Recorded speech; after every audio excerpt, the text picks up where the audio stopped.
Bonsoir à tous et bienvenue sur la tribune de Coruscant. Je suis en compagnie ce soir de Barek et de Jane, avec qui on va discuter du roman La Haute République, la voix de la duperie. C'est ça, donc bienvenue sur la tribune de la voix Coucou. enrouée, et non pas de... Voilà, c'est toujours moi, ne vous inquiétez pas, tout va bien. Bah attendez, parce que du coup nos voix ne concordent plus, donc voilà, donc moi aussi j'ai la voix enrouée maintenant, je suis bien son double compte, tout va bien, Oui. voilà. J'ai juste la flemme, donc je vais les laisser tous les deux faire ça. D'accord. Et bonsoir Servatos. Non, je vais arrêter. Déjà que c'est bien assez comme ça. Bonsoir Servatos, j'espère que tu vas bien. Et bonsoir à Rivios. Notre premier stream dédié à une œuvre de la phase 2 d'ailleurs, du coup. Ça y est, Oui. ça met une ambiance. Et bonsoir au Rajev. Oh putain. Shut the hell up, will you? Hâte de chaloupe. Salutations Orage V, du coup j'espère que tu vas bien.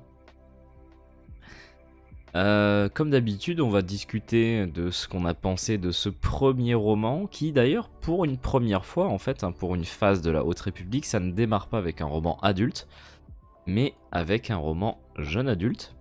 Ce qui, et d'ailleurs, ça clôture aussi avec un roman jeune adulte écrit par Cavan Scott, qui Cher Cavan. ouais, voilà, incroyable. Mais c'est pas ce dont on va parler ce soir, puisque justement, La Voix de la Duperie, coécrit, du coup, par Tessa Gratton et Justina Ireland, et qui marque le début de cette phase 2 qui revient 150 ans en arrière par rapport aux événements de la phase 1.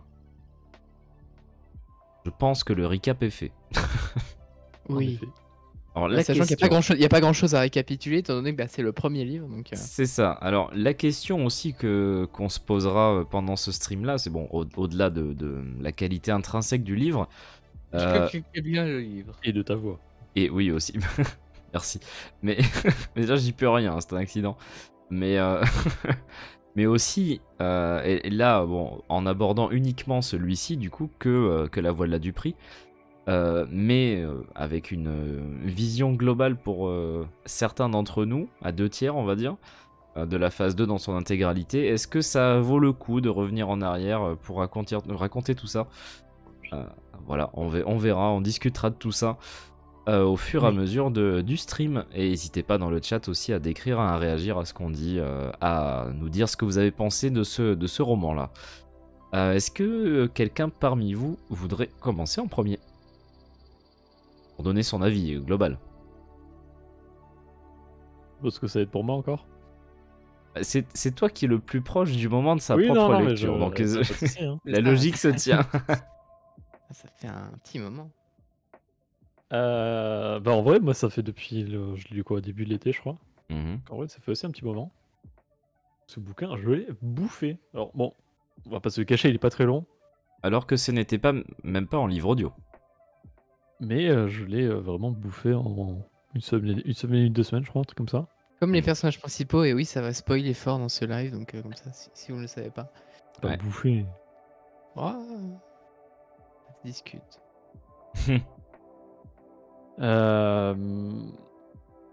Alors, j'ai autant adoré le bouquin que sa couverture est magnifique. Ouais. Déjà. Jugeons le bouquin à sa couverture.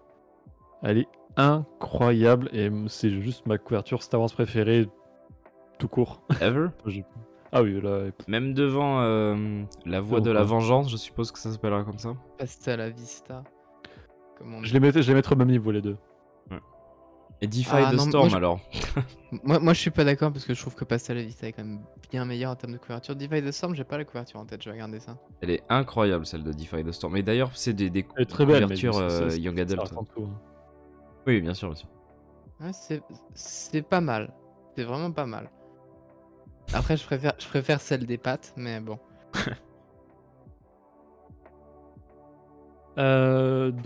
Alors, faut savoir que dans tous les cas, je vais pas spoiler grand chose de la phase 2 parce que je n'ai pas beaucoup avancé. Puis j'ai lu que les romans de la vague 1. Ça, donc, de toute façon, j'ai dit qu'il y aurait des spoils, mais il y aurait des spoils que pour ce roman-là, pour la Oui, phase non, 2. oui, non, Oui, rien évidemment. sur la bien sûr. suite. Donc, Non, mais je parle même pour donner un avis sur la. Enfin, Non, bien sûr. un premier avis sur l'intérêt de la phase 2.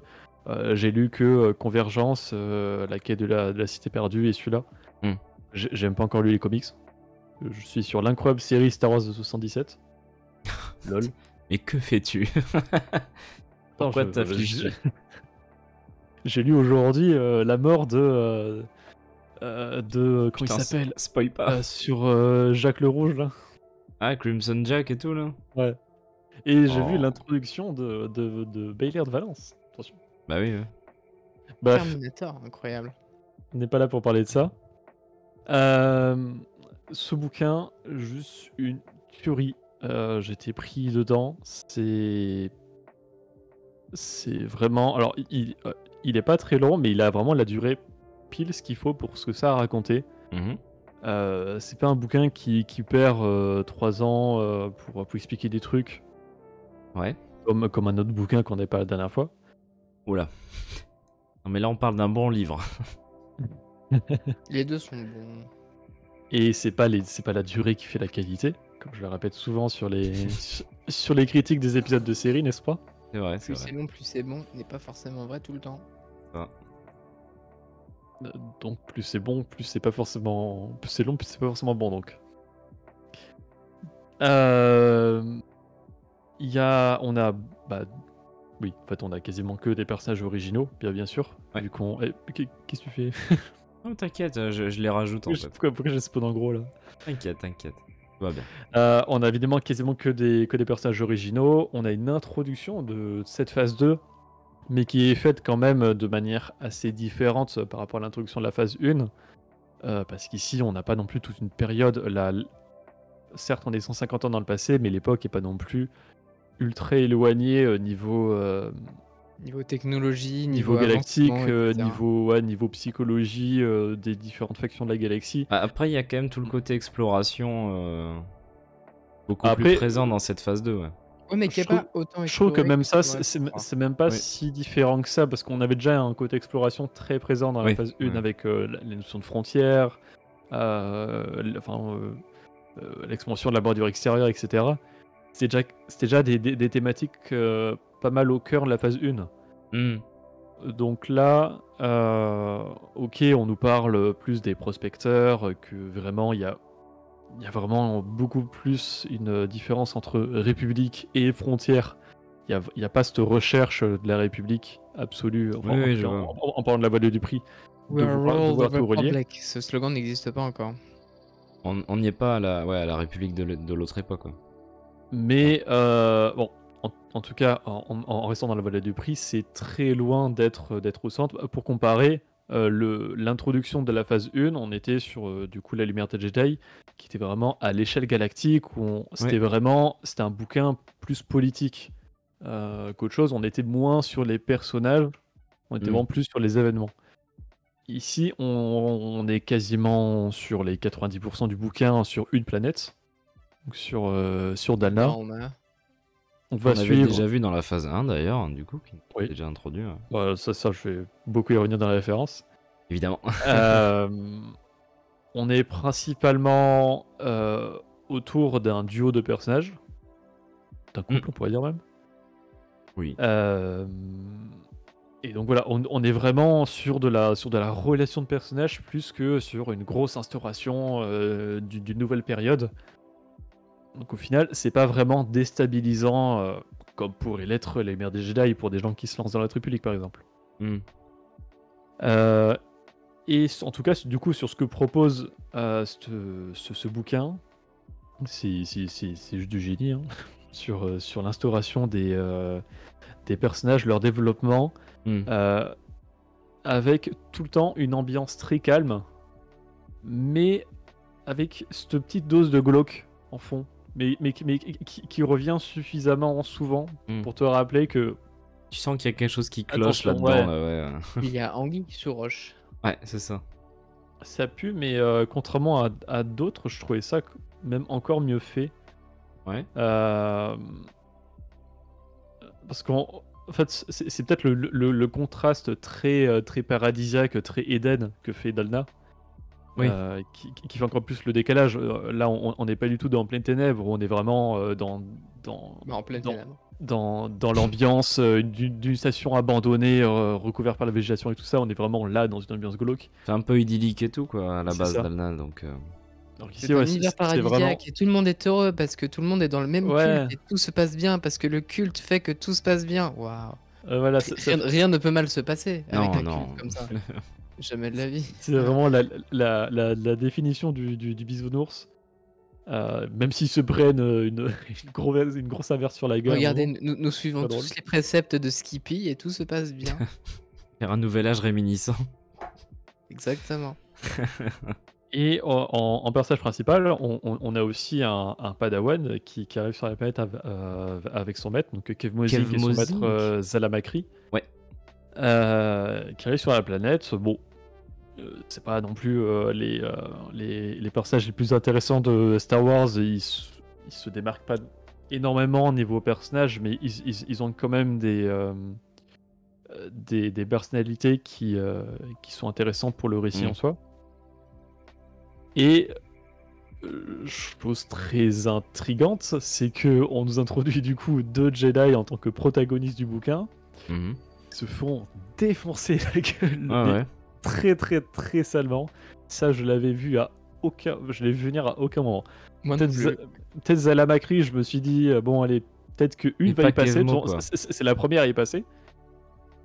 Et au moment de Kevmo, parce qu'en plus son agonie elle est longue à Kevmo, donc je me suis dit ah peut-être qu'il va réussir à être sauvé. Non. Non. Et Ah ce mais que j'ai la fin est incroyable. ce que j'ai beaucoup kiffé, c'est toute l'ambivalence du personnage de Mardaro. Bah oui. Qui est un personnage très doux dans sa nature, mais qui a un héritage Everini très violent, mais qu'elle n'est pas en soi pas au courant. Héritage Evrénique est plus incarné par sa cousine Yana. Exactement. Même si en soi, elle aussi connaît pas trop. Les deux n'ont pas grandi dans la culture Everini. Mais on se rend compte qu'il y a quand même une certaine dose d'hérédité, on va dire, dans la violence des Everini. Donc, ce Mardaro qui veut vraiment faire le bien, mais au service des mauvaises personnes. Elle est totalement naïve, hein, quand même. Bah, Très, elle, très elle naïve, fait mais- elle fait partie des illuminés qui croient sans réfléchir à ce culte idyllique de la Exactement. voie de la main ouverte. Mais c'est extrêmement logique parce que elle fait partie d'une espèce qui est rejetée par la galaxie, mais elle ne sait même pas pourquoi. Parce qu'au C'est final, ça, la seule personne. elle a été vagabonde pendant une partie de sa vie et avec que sa cousine, puis ensuite ils arrivent dans cet endroit magnifique où tout se passe très bien et bah, tout est parfait, et donc forcément elle s'y attache et pour elle c'est parfait, fatalement. Ouais, parce que la seule personne qui pourrait lui apporter des réponses, c'est Yanaro, qui lui en apporte pas parce qu'elle veut la protéger, ironiquement. Mais du coup, Mais du coup, voilà, ça l'aide pas vraiment. Donc, c'est vraiment la jeune fille perdue qui finit par être radicalisée. On revient sur les thématiques de Comme des frères. surtout qu'en plus, le truc, c'est que Yana est quand même la moins pire au final quand il pense. Mais En finalité, quoi. c'est Bah, quelqu'un c'est qui la est plus pas lucide, forcément quoi. malfaisante non plus. Ouais, bien sûr. C'est clairement la plus lucide des deux. Elle joue un peu le rôle de grande sœur qui veut absolument tout se prendre dans la gueule pour protéger sa petite C'est sœur. totalement ça. Ouais. C'est ça, c'est-à-dire qu'on pourrait limite oublier qu'elles sont cousines parce que c'est Oui, une relation c'est fraternelle deux qu'elles sœurs, ont. ouais. concrètement. C'est une relation comme ça, clairement. Est-ce que ce roman aurait pu s'appeler Comme des sœurs? Non. Sisterhood. Bref. Non, parce qu'il fallait les jeux de mots avec Path. Ça. Ah, ça fait longtemps qu'on l'a pas eu. Hein. Mais ouais, Yana, de toute façon, qui est un personnage assez intéressant aussi, j'ai trouvé, hein, toute cette volonté. Tu sais, les bases œuvres un peu de Bah, de la voie de la main ouverte. Mother, ouais. C'est ça, c'est le path lui-même se salit pas les mains, mais du coup on envoie les enfants entre guillemets comme Yana et sa troupe pour faire les sales besognes. Non, pour pas. C'est pas voler. Non, pour libérer. Ouais, j'adore le double sens en fait des Pour trucs. Enfin, libérer les choses. le sens qu'il donne Enfin. au truc en réécrivant un peu le sens des choses, quoi. C'est. Puis tout ce concept est très bien. Ouais. Pardon? Enfin, il joue. Enfin, la mère joue constamment sur les mots. Ah bah oui, bah évidemment. Et en parlant de la mère, un truc bon, je pense que c'est un personnage qui a été rajouté pour justifier le scénario, mais que j'ai trouvé au final vraiment intéressant, c'est Sunshine. Donc Ouais. ce prospecteur c'est d'ailleurs via lui qu'on est introduit dans ce bouquin, Oh, enfin, l'introduction. qu'on nous introduit le bouquin. Et quelle introduction? Du coup, c'est un prospecteur qui est un petit peu désabusé dans la vie et qui va tomber totalement sous le charme de la mère, qui va tout faire en fait pour elle. Ouais. Mais vraiment tout, genre ça va loin. Parce qu'en vrai, autant vraiment la fin du bouquin avec la mort des deux Jedi et tout ça, j'étais en PLS, mais même avant, juste la mission qui dérape avec Yana. Ah ouais, alors ça c'est bien fait, ouais, c'est super ça. Avec Oh là c'est Core Plus, je crois que ça s'appelle la. Ouais. Là, Puff, ouais. la qui- fille du héros. Ouais, qui meurt aussi. Ouais. Alors, je m'étais spoilé ça, en vrai, je... Ah ouais? Oh là là. Bah, avec Wikipédia, en fait, je suis parti faire un tour sur sa page Ah, Wikipédia, merde. Bah pour voir non. si c'était... à chaque fois qu'il y a un nom, je fais un tour vite fait pour voir si c'est des références ou quoi que ce soit. Et là, j'ai vu Died... Après, j'avais pas fait gaffe, donc ça se trouve, elle mourait dans une autre œuvre, et pas dans celle-là. Mais n'empêche que le moment était tellement bien décrit que vraiment, je me rappelle même précisément, même si là ça fait des mois que j'ai lu le bouquin, je me rappelle précisément de la scène, de l'endroit, de la description de l'endroit. Elle est affreuse, hein, la scène en plus. Hein. Et ouais. Et Ah, puis tu c'est- sens qu'en plus, c'était. Il y avait pas un truc comme quoi. Ouais, bah de toute façon, ça va être notre dernière mission, puis après on va se barrer. Enfin. Oui, bah, C'est- de toute façon, Ah, c'était pas du tout Dès- subtil, mais quand c'est C'est arrivé, ça. tu te personnage dis dit ça, de waouh, toute façon, ok. dans une œuvre, c'est que Tu, ça part tu en sens couille, ça, mais, ça part en Alors, couille. C'est ça, moi je me souviens, j'avais vu venir que ça allait pas se passer comme Ouais. prévu, mais le fait que tout le monde meurt et comme ça, je waouh, ok, Mhm. d'accord. De toute façon, à partir du moment où tu acceptes une dernière mission pour un culte comme ça, et après tu dis non, mais ok, je fais ça, et ensuite on se barre, c'est ok. Tu Tu parles. fais ça et tu te barres en même temps, en fait. Voilà, on va fusionner les deux process, on va optimiser le truc, donc tu vas là-bas et tu reviens pas, voilà, tout simplement. Mais Ah. waouh. Bien triste.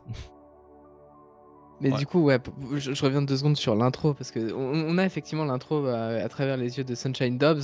Et le bouquin est bon au début, la description de Sunshine et tout, c'est pas ultra intéressant. Puis ensuite, il y a la mère qui parle et tout. Donc voilà, la voix de la main ouverte, c'est incroyable, etc.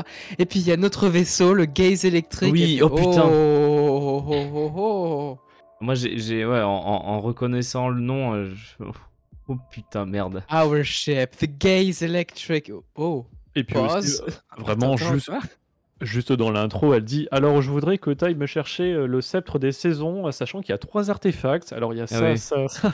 Ouais, ok, le lore. Je crois savoir ce que c'est. Moi, pour le coup, ça m'a pas vraiment parlé parce que les comics, mais Ah, c'est abordé dans les livres aussi. Hein.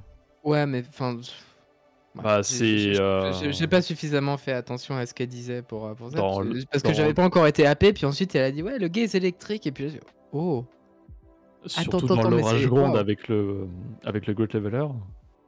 Ouais, mais après, Ouais. le truc, c'est que enfin, quand tu sais pas vraiment ce qui se passe, c'est un peu flou. C'est ok, il y a l'artefact, et ok, je comprends pas ce qui se passe.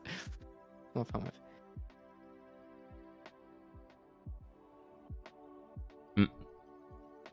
Mais ouais, non, le gaze électrique, ça c'est un bon moyen de happer directement dans l'histoire en venant de la phase 1, parce que Mais les liens sont bien faits d'ailleurs. c'est En ça, fait, parce ça, que, j'avoue que le parce que gaze tu éle- commences, on te dit voilà, on est sur Danline, il y a un culte, ok, c'est qui ce prospecteur, on en a rien à foutre. Ouais, notre vaisseau c'est le gaze électrique, aka le vaisseau principal des Nihil dans la façon, tu fais ok, j'ai compris. Mon intérêt a été piqué.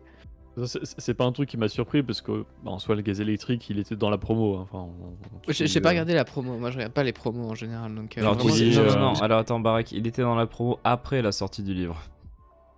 y a pas des vidéos qui sont sorties avant? Pas avec le gaze. Parce que là, notamment sur une des images que vous voyez passer, Ouais, bah ça c'est bien après ça. elle est sortie après. Ah oui, oui, oui, oui. Pour le coup, l'image de Delna, on j'ai voit le même gaze, fait un voilà. mème quand c'est arrivé. Je Parce vais que je voir me si je peux le souviens très retrouver. bien, j'avais jamais vu une seule image du gaze électrique avant de commencer la lecture du livre. Et pourtant j'avais suivi les vidéos, les Et différents si, trucs qui sortent. mais le gaz électrique, il est dans Eye of the Storm. Non mais...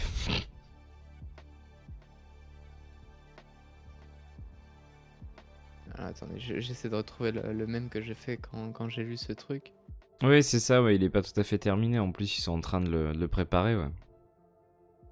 Puis tout ce côté en plus aussi où elle fait miroiter à Marda, tu pourras faire ci, tu pourras venir avec nous, je sais pas quoi, enfin.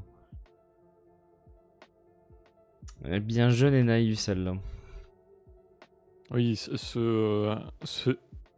tout ce jeu de manipulation qui est fait sur de la promesse. En mode, ah, si tu fais ça, tu pourras peut-être entrer dans les enfants de la voix.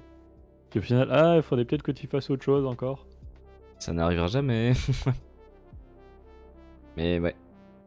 C'est un peu surprenant parce que est-ce que t'as pas été comment dire? Parce que le rythme du livre est un peu particulier d'ailleurs. Ça t'a pas dérangé en... Ah non, vraiment, la façon dont tout était écrit, Mhm. même, il y a beaucoup de phases de calme et vraiment d'apaisement et de beauté sur Dalna. En fait, quasiment tous les moments entre Marda et Kevmo. Mhm. Et j'ai trouvé ça vraiment très très bien écrit. Là, c'était pas lourd ou quoi. Ouais. Parce que ça prend Vraiment, son temps quand même, hein. Mais Ouais, c'est ça. Il est pas long, mais il prend suffisamment son temps et je trouve parfaitement rythmé pour l'histoire qu'il veut raconter. je vois Zalamakri à l'écran, je viens de me rappeler du moment du livre avec le... Bon, écoute mon petit, assis-toi, il faut qu'on ait la conversation. Ah oui. Ça, c'était marrant, ça. Ah. Ah là là. Non mais enfin les petites refs d'ailleurs, je viens d'y repenser là, les petites références qui sont par-ci par-là, je vais pas gâcher la suite de ce que t'as sûrement préparé à aborder. Mais les petits liens qui sont faits quand même globalement avec la phase 1 sont quand même assez bien foutus et on sent que tu saches vraiment vers quoi ça va avec la fin de ce livre. C'est quand même assez bien réfléchi sur toute la phase 2 pour que ça te présente une histoire quand même assez globalement et après ça finit par faire les liens directs avec la phase 1 quoi, quand tout est terminé. Mais après, Mais, on a quand même pas mal de pistes qui sont pas Ouais. du tout toutes répondues parce que par exemple, on a la présence du gaz électrique, mais qui appartient à la mère, alors que plus tard on sait qu'il appartiendra à la famille Hero. Bon, Ouais. ici, du coup, on a Marda et Anaro, donc on se doute que le gaze va revenir à elle ou à leur descendante. Mhm. On a le symbole de la voie de la main ouverte, qui est trois vagues bleues, qui rappellent évidemment les trois éclairs rouges des Nils. Ouais. Eh oui. Le leveler aussi, hein. Qu'est-ce qu'on pourrait citer? Oui, bah la présence de l'égaliseur, La présence naissance, hein. aussi. Oui, mais c'est clairement Simplement. la naissance, oui, effectivement. La naissance Ouais, de que ça. l'égaliseur, les sceptres. Ouais. Ces trucs-là qui font des liens sans qu'on nous donne toutes les réponses. Parce qu'évidemment, ce n'est que la première œuvre de cette phase 2. C'est quand même bien un scénario bien écrit, hein. Ouais. Ouais, hein. Mais du coup, alors, je vais pas spoiler Convergence que j'ai fini il y a pas longtemps, mais je comprends pourquoi ils ont commencé par celui-là. Parce que Convergence fait quasiment aucun lien avec la phase 1. Bah, il y en a sur les lieux évoqués. Mais Oui, sinon, mais non. Ouais. Mais la voix de la Dupri est vraiment beaucoup plus centrée sur la Haute République de manière générale, genre sur Oui, bien l'intrigue sûr. de la Haute République. Convergence, même si c'est un roman adulte, il fait plus quête secondaire dans l'intrigue générale. Oui, bien sûr. C'est un bon bouquin, c'est pas un défaut que je dis ça. Mm. Mais c'est plus, par exemple, comme l'étaient les romans jeunes adultes de la phase 1, qui étaient plus quête secondaire par rapport aux romans adultes. Oui, alors que là, le centre Enfin, le Ouais, point de parce que- départ et le point d'arrivée, parce c'est qu'au les final- romans jeunes adultes. Ouais. Parce qu'au final, le sujet principal de la triplique sur l'ensemble, ça tourne autour de la famille Raw, des Nameless, etc. Ouais, c'est ça. Ouais. C'est ça la trame principale. Bah, comment en phase 2 on a le path, enfin la voie, et puis comment on arrive au Nil, quoi. C'est ça. Donc, commencer par celui-là, du coup, je trouve totalement justifié. Et tout aussi justifié que de finir par Path of Vengeance, d'ailleurs. J'ai pas de doute. J'ai hâte. Ils ont fait des bons choix, justement, de découpage. À ceci près, quand même, qu'il y a plus de liens entre les œuvres vers la fin de la phase 2 qu'au début. Voilà, j'en dirais pas forcément plus là, du coup, mais... Bah, après, peut-être, enfin, du coup, supposition, parce que j'ai pas tout lu, mais peut-être que la vague 1 place un petit peu toutes les intrigues qui se réunissent plus tard, j'imagine. C'est un peu ça, il y a un climax avec une œuvre qui sera bien sûr disponible en France. Et avec un événement final, ouais, dont on a déjà entendu parler en fait, hein, dans la phase 1 même, donc... Non, c'est quand même assez bien foutu en tout cas, hein, sur la trame globale. Ils ont bien agencé tout ça. Est-ce que t'avais d'autres trucs à relever, Barek, ou... Non, à part que c'est génial, que c'est un des meilleurs bouquins que j'ai lu. Donc, Ah ouais, carrément. Ah oui, vraiment, il est bien, il est bon sur tous les points. Je vois pas de défaut en fait à ce bouquin comme ça, à moins que vous m'en rappeliez. Jane Et, va en parler, mais... Je crois que t'avais des... Gros kiff. D'accord, ok, bon, gros kiff pour Barek en tout cas. On peut laisser la parole à Jane, hein, pour décrire Ouais. son avis. Alors moi, pour le coup, c'est pas tant que j'ai trouvé des défauts à ce livre, mais c'est que, de par sa nature, j'ai mis très longtemps pour le lire.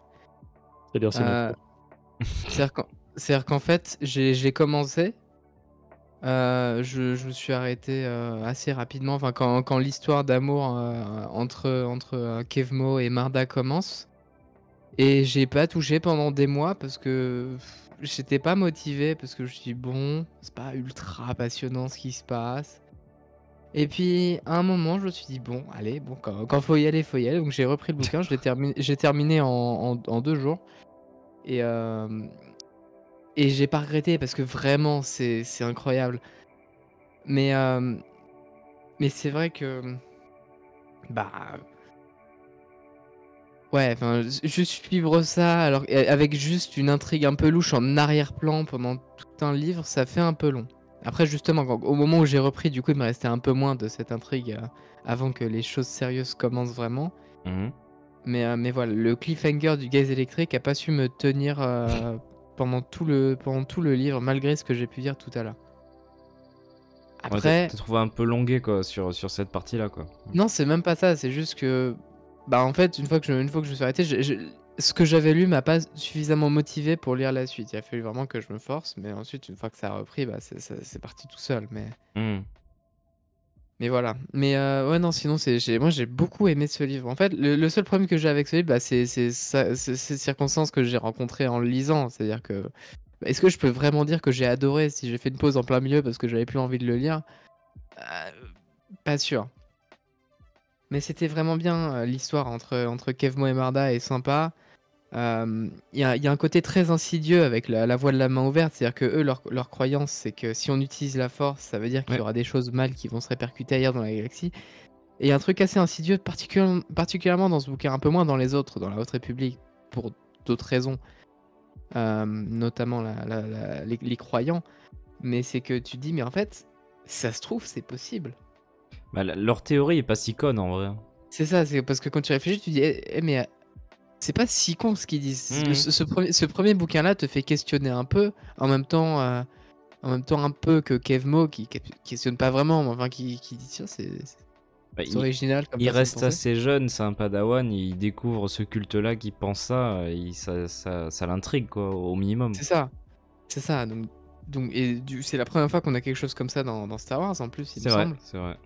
Ce Donc, qui est drôle, c'est qu'il y a même les Jedi qui en soi peuvent pas trop contredire parce que quand on leur dit, il y a pas d'argument. tu peux prouver qu'il y a rien qui se passe.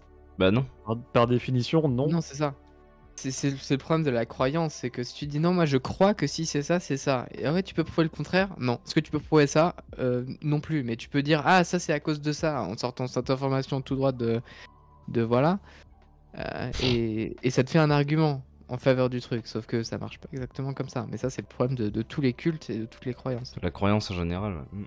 Oui, Servatos, en tant que spectateur, nous enfin, évidemment qu'on sait que ça marche pas comme ça, mais si tu te places dans la pensée de quelqu'un de Dans la lambda dans la diégèse, ouais. galaxie, bah, Qu'est-ce qui te dit que ça marche pas comme ça en fait? ça peut paraître tout à Puis fait même, en logique fait- de pouvoir penser comme ça. Puis même en fait, dans cette œuvre-là en tout cas, moi, enfin, je me suis dit, bon, c'est probablement faux ce que dit le Path, mais est-ce qu'on a des éléments concrets qui nous prouvent le contraire? Pas Pas vraiment. vraiment.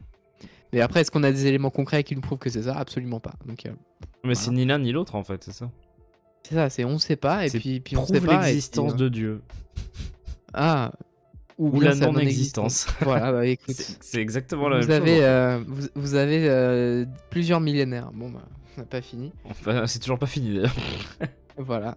D'ailleurs, ça n'a pas du tout fait d'embrouille à aucun moment dans les Non, jamais. décennies Dans où- toute où l'histoire c'est de que le reste- l'humanité. Non. Non, pas depuis quelques temps quand même. Enfin, pas à notre époque contemporaine. Enfin bon. Tout franchement, avec une bataille à Jeddah, Ouais. ça sera fortuit. Voilà, c'est ça. Putain, oui. Putain. Bah oui. Ah bah de toute façon, c'est l'inspiration de Jeddah. D'ailleurs, Même, il y même a si les circonstances sont pas exactement similaires, on va Non, pas parler les- de les- Battle of les Jedi, circonstances surtout ont rien que à c'est pas voir, sorti- mais- c'est pas sorti en français, donc, il y a un c'est nom pas- il y a un nom de ville qui est exactement le même d'ailleurs. Oui, mais c'est. Bref. Ouais, mais c'est. Anyway. Non, c'est pas trop en rapport. Le lieu, oui, mais Anyway. en soi, ouais, non, le conflit, non. Mais il faut Ouais, lire, et, faut écouter Même, l'audiodrama pour ça. dans les inspirations de base de Rogue One.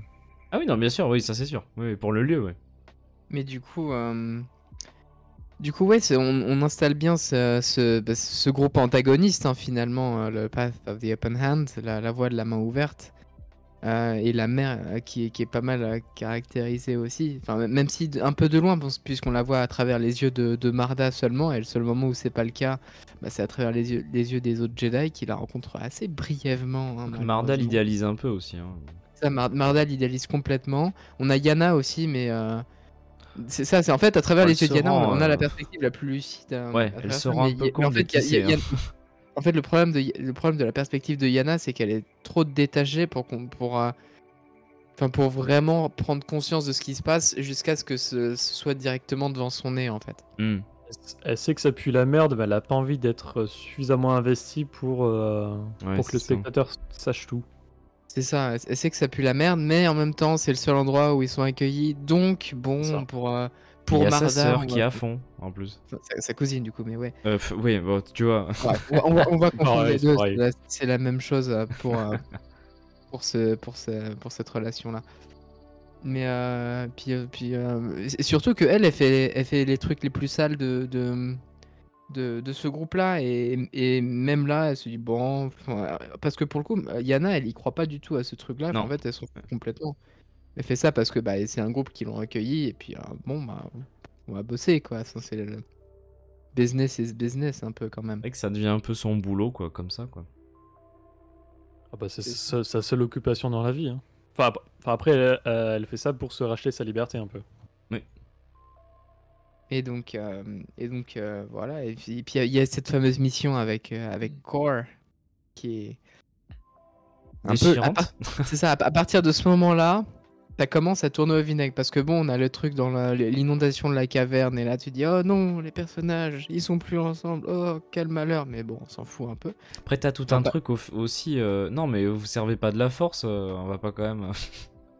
Alors que Non, bon, mais si tu je t'en je sers vais à vous ce sauver la vie. moment-là, Non, mais écoute, tu vas pas te servir de Non, la non, force non, pour non, nous non, sauver la vie. Ça va pas la tête. laisse-les Waouh. crever. Ah. Laisse-nous mourir et ne te sers pas de la force. Non, Écoute, ça, c'est pas non. grave. Ah non, c'est sauve-les, mais n'utilise pas la force. Mais tu te démerdes, mais tu les sauves. Je veux bien que tu les sauves, mais pas avec la force. Après, c'est vrai, il y a l'amour de Yana pour Core aussi. Ah oui, bah oui, oui. Bien sûr. Très très fort. Ouais. Bah, c'est un peu la seule raison pour laquelle elle s'est pas cassée, ça et Marda. Mais vraiment, tout cet enchevêtrement entre les relations de personnages dans le Pass of the Open Hand, Mm. entre du coup la mère qui dirige tout, Le héros qui est parfois chiant, parfois autoritaire. On comprend pas trop son utilité d'ailleurs dans ce bouquin-là, en dehors de son rôle de père et du coup de Ah, beau-père. pour le héros, tu veux dire? Ouais. Ouais, il servira Parce plus tard. que t'as dit le héros, j'ai Oui, non, pensé mais- à Kefo parce que c'est le personnage principal, mais du coup, enfin bref. The Herald. Le Herald, voilà. on va dire. Worth place. Enfin, quel nom de merde, Euh, si je peux me permettre. Je sais Le mec très bien. s'appelle Worth. Je Incroyable. sais très bien que c'est un personnage qui revient après dans les comics, mais de toute façon, j'ai pas encore lu. Ouais, du coup, avec sa fille, avec Yana qui est en couple avec sa fille, et du coup, Marda qui est la cousine de Yana et qui est littéralement la sous-titre de la mère. C'est la fidèle la plus zélée du path, hein, en soi, concrètement. Ouais. Celle qui croit le plus. C'est la plus illuminée des illuminés. Et vraiment, tous les enchevêtrements de relations entre ces personnages-là, c'est Mm. très bien ficelé. Il y avait aussi la relation entre Cor et Yana, qui est très, très particulière, avec Yana qui est assez violente. Oui. Son caractère qui est assez introverti.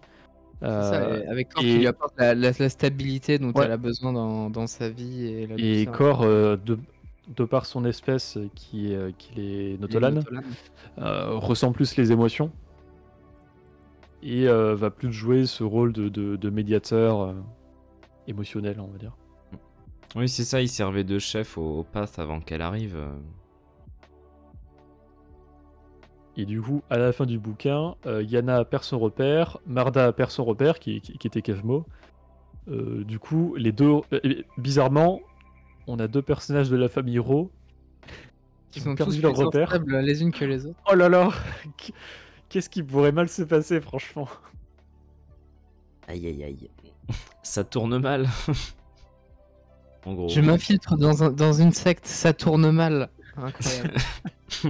mais ouais, non, cette mission qui est vraiment atroce. Enfin, de toute façon, dès que la mère les envoie, tu sens que forcément ça va mal se passer. Bah Parce oui, que c'est pour s'en débarrasser, évidemment. ça ne peut pas bien se passer. Et Yana se dit bon, je vais y aller. Au pire, quoi? Déjà, quand Et tu au vois... pire, Attends, le pire leur se pilote, c'est vraiment Sunshine? Ok. Non, je vais y aller. Au pire, qu'est-ce qui peut mal se passer? Parce que Mort. Sunshine, c'est vraiment pas le genre de mec qui ferait des saloperies pour la mère, hein, ça. Non, jamais. Non, jamais. Ça lui ressemble Quel pas. nom d'ailleurs, Sunshine? Oui, c'est un peu ironique. Bah évidemment. Radicaz. Oui, c'est Ce cher Radicaz. Radicaz. Attends, Radicaz Dobbs. Dobbs, c'est ça, ouais, Sunshine Dobbs. Ouais, ben. Radicaz Dobbs s'est radicalisé. Ha, ha, ha, ha. Voilà, là, c'est subtil, hein. Faut la capter. Hein. C'est subtil. Mm. Enfin bref, du coup, ouais, non, on a cette pas mission-là du- qui entame le début de la catastrophe, Mm. qui atteint son paroxysme alors que les Jedi vont enquêter sur la mer, enfin vont la confronter directement en s'infiltrant. Et puis là, d'un seul coup, il y a le pendentif qu'elle a dans tout le bouquin qui commence à se fissurer et tout. Alors moi, pour le coup, il faut savoir que je n'ai pas lu le bouquin en physique ou en texte, j'ai écouté l'audiobook. Et dans l'audiobook, à ce moment-là, ils ont commencé à jouer juste une note avec des instruments à cordes. Et ça... Accord, carrément. Ah, Ouais. Genre... non, je crois que tu t'étais trompé, j'ai rien dit. Non, ferme ouais, ma gueule, je ferme crois ma que j'ai gueule. compris. De quoi? Non, c'est pas... Rien. Avance, passe. avance. C'est pas grave. Hein Il a rien compris. Oui. Continue. Ok, mais du coup, voilà, il y a cette nana qui rend le truc, enfin, Elle... Prompting. Mais je m'en rappelle. et alors que le truc est clos, puis on te décrit qu'il y a une créature qui sort, et là tu fais oh no. Mais c'est exactement ça. Je me souviens, j'étais en train de rentrer chez moi et tout, puis vraiment, je disais à voix, je disais oh no, qu'est-ce qui se passe? Et donc voilà, le truc est clos, puis instantanément, la maître Jedi, donc à savoir le personnage l'adulte dans cette histoire finalement qui s'écroule instantanément, qui meurt, je fais oh fuck, qu'est-ce qui se passe? Oh Un peu ça. non. Genre, en fait, à partir du moment où le truc arrive, tu fais oh, c'est la merde. Et puis là, déjà, il meurt. Oh non, oh, c'est la merde. Et puis ensuite, Kevmo qui commence à se transformer en pierre. Oh non, mais qu'est-ce qui se passe? Qu'est-ce que. Les personnages principaux, ils sont passés où? Merde, ils sont tous morts. Par contre, les Nameless, ils sont efficaces. Hein. Franchement, il y a Ah, mais c'est. Waouh! pas de c'est- mise en jambe. Hein. Ça sort de l'œuf et ça bute, il a faim, le truc a faim, il veut manger. Miam miam miam. Et du coup, ça commence fort avec Marda qui perd. Pas, je dirais pas jusqu'à dire que Kevmo était son repère, c'est pas Kevmo son repère. Non, je pense qu'elle a pas de repère justement. Son repère, c'est les croyances du Path. Ouais, mais ça commence Elle avait Yana aussi. à devenir Kevmo. Que Et Yana, franchement, mais pour le coup, je pense que son commençait- repère, c'est plus le Path que Yana. C'est-à-dire que si Yana elle dit, eh, viens, on s'en va, elle va dire, bah non, je Non, reste non, là. elle veut rester, ouais. C'est ça, donc son repère, c'est les croyances. Enfin, elle veut bien quitter Dalna si c'est pour emmener le pass ailleurs. C'est ça, Oui, genre, c'est pour toujours toucher en le lien Path, avec le avec Path. clin d'œil.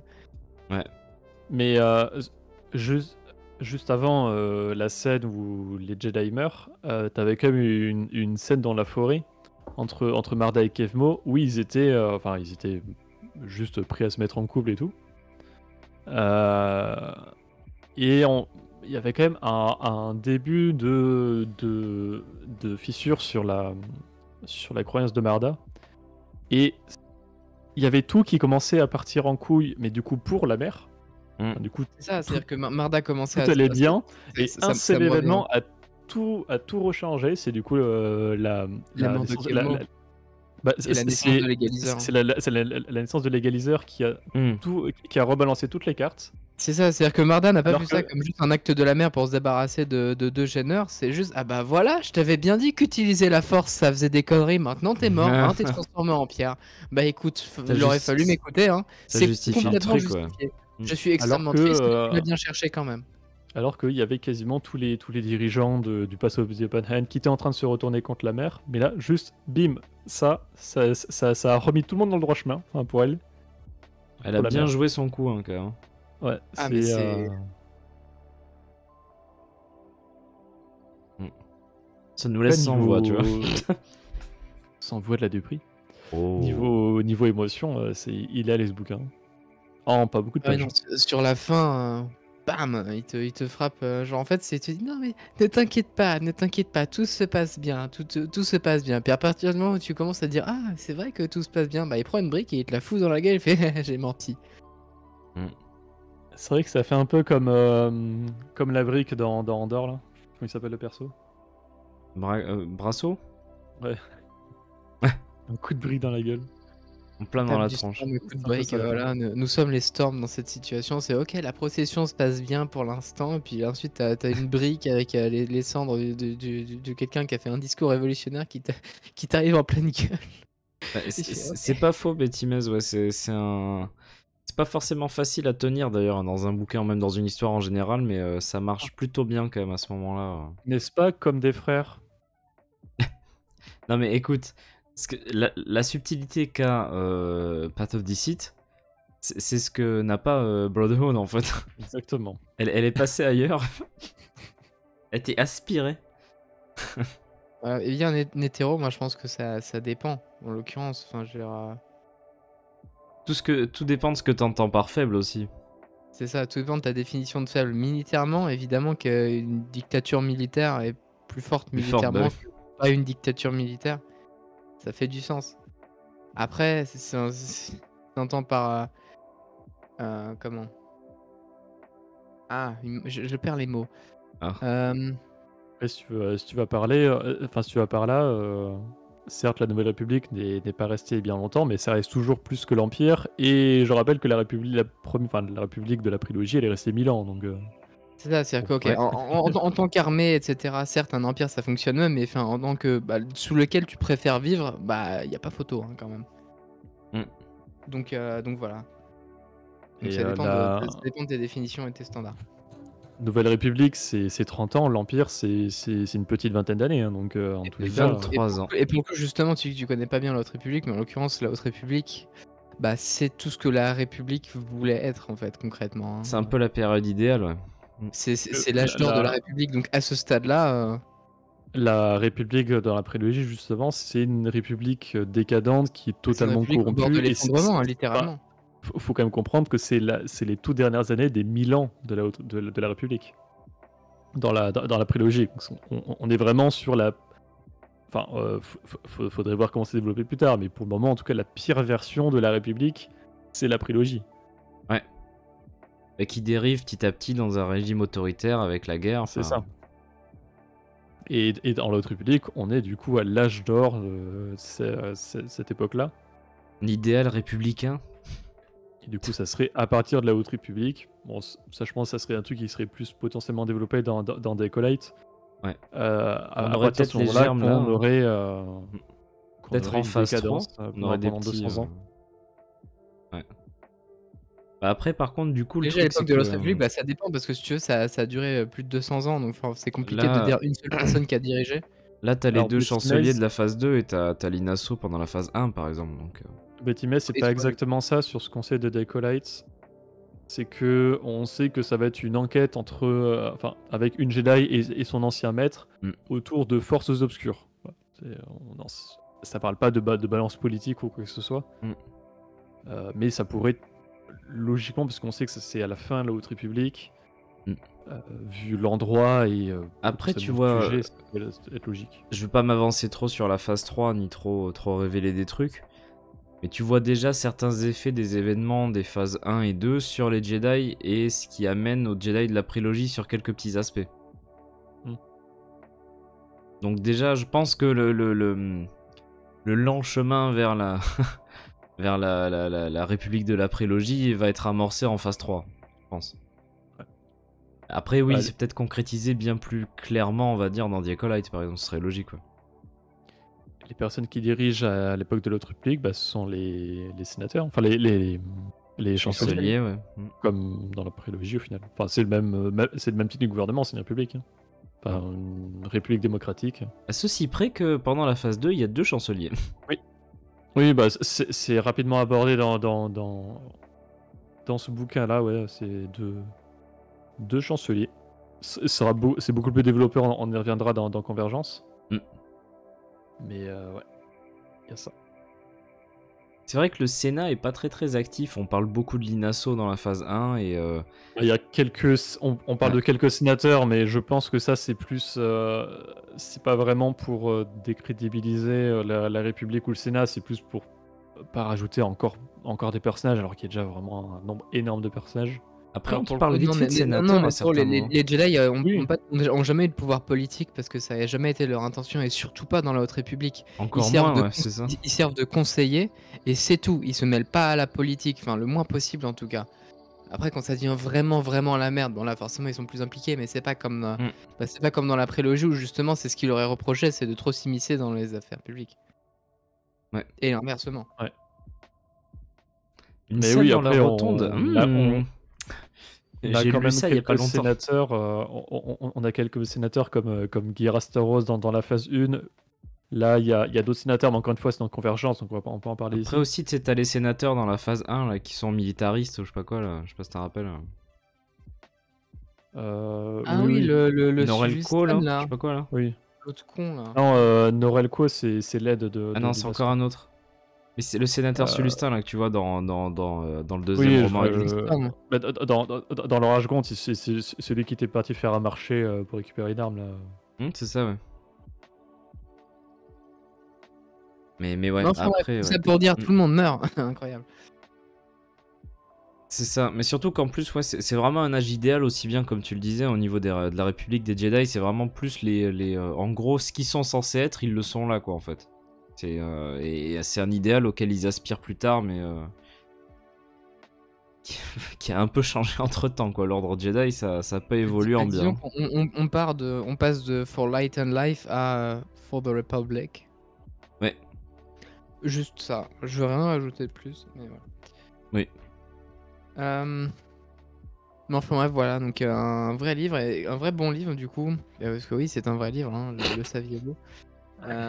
Mais ouais, non, c'est intéressant de voir ce personnage de Marda en l'occurrence, qui est, je pense, le plus important de ce roman. Ah bah c'est le personnage principal, oui. Et voir comment elle est baladée un peu dans tous les sens, comment son esprit est un peu baladé dans tous les sens aussi. Donc Façonné. à voir comment tout ça va se répercuter par la suite. Mhm. Voilà, voilà, voilà. Et comment tous ces événements-là vont se connecter avec le destin de la dynastie des héros.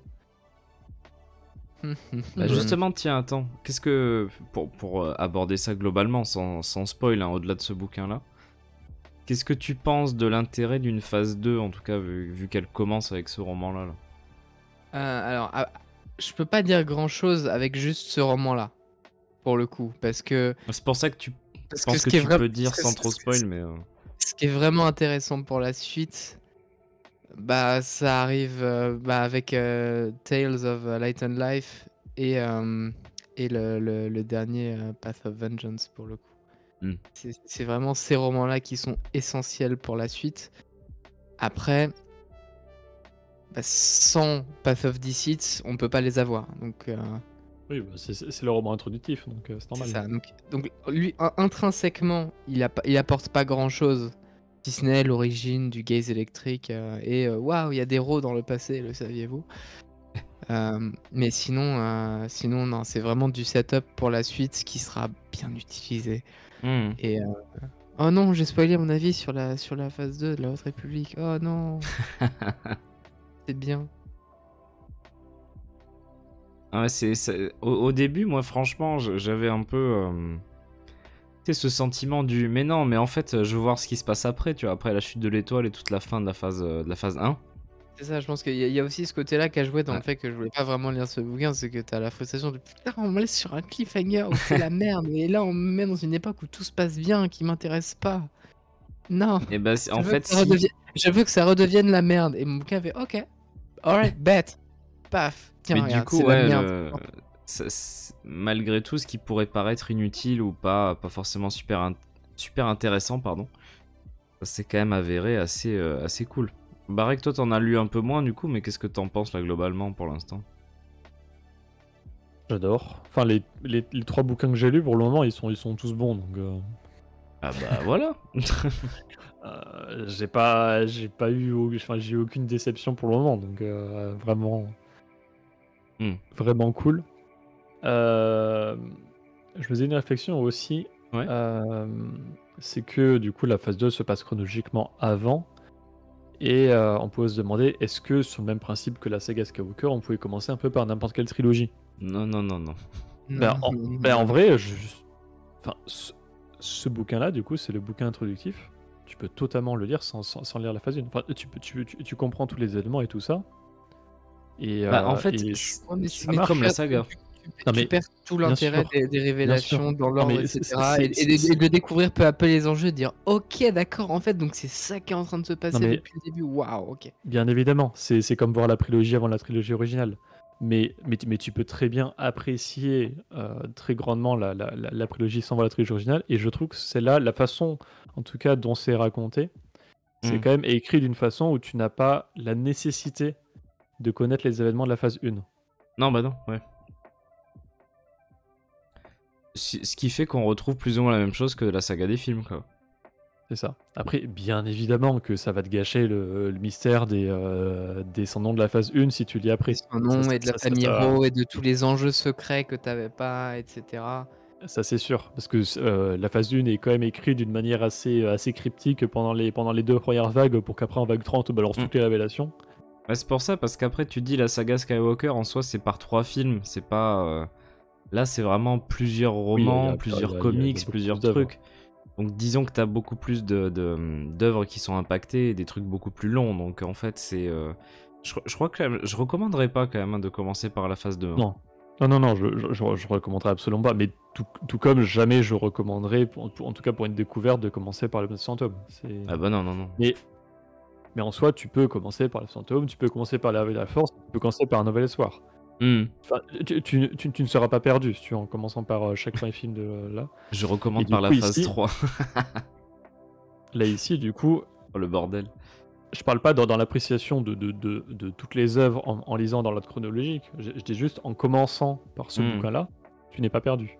Ah oui, non, bien sûr, ça fait une œuvre d'ouverture, ouais, en général. Et juste dans ceci-là, donc c'est un bouquin qui marche en tant que bouquin introductif de la Haute République, en tant que bouquin introductif d'une phase, et en tant que bouquin tout seul. Donc pour moi, c'est vraiment une réussite sur tous les plans. Il fait bien son job 3 fois. C'est bien. C'est très bien. En plus d'avoir une des meilleures couvertures. En plus, alors là, pour le coup, judge the book by its cover. Hein. C'est ça. Là, tu peux y aller. Hein. Contrairement à comme je vais assassiner comme des frères, je peux pas pourquoi. En plus, attends, il est pas si mauvais, mais. Non, moi, c'était du bon temps en le lisant. Je l'ai bien aimé, mais pourtant, à chaque fois, je trouve des trucs à rajouter dessus. Parce qu'il est pas parfait, voilà, c'est ça. Parce qu'il a des gros défauts. Sa maman disait qu'il était spécial. Bon, bref. Très bien. Je sais pas s'il y a d'autres aspects qu'on pourrait aborder là comme ça.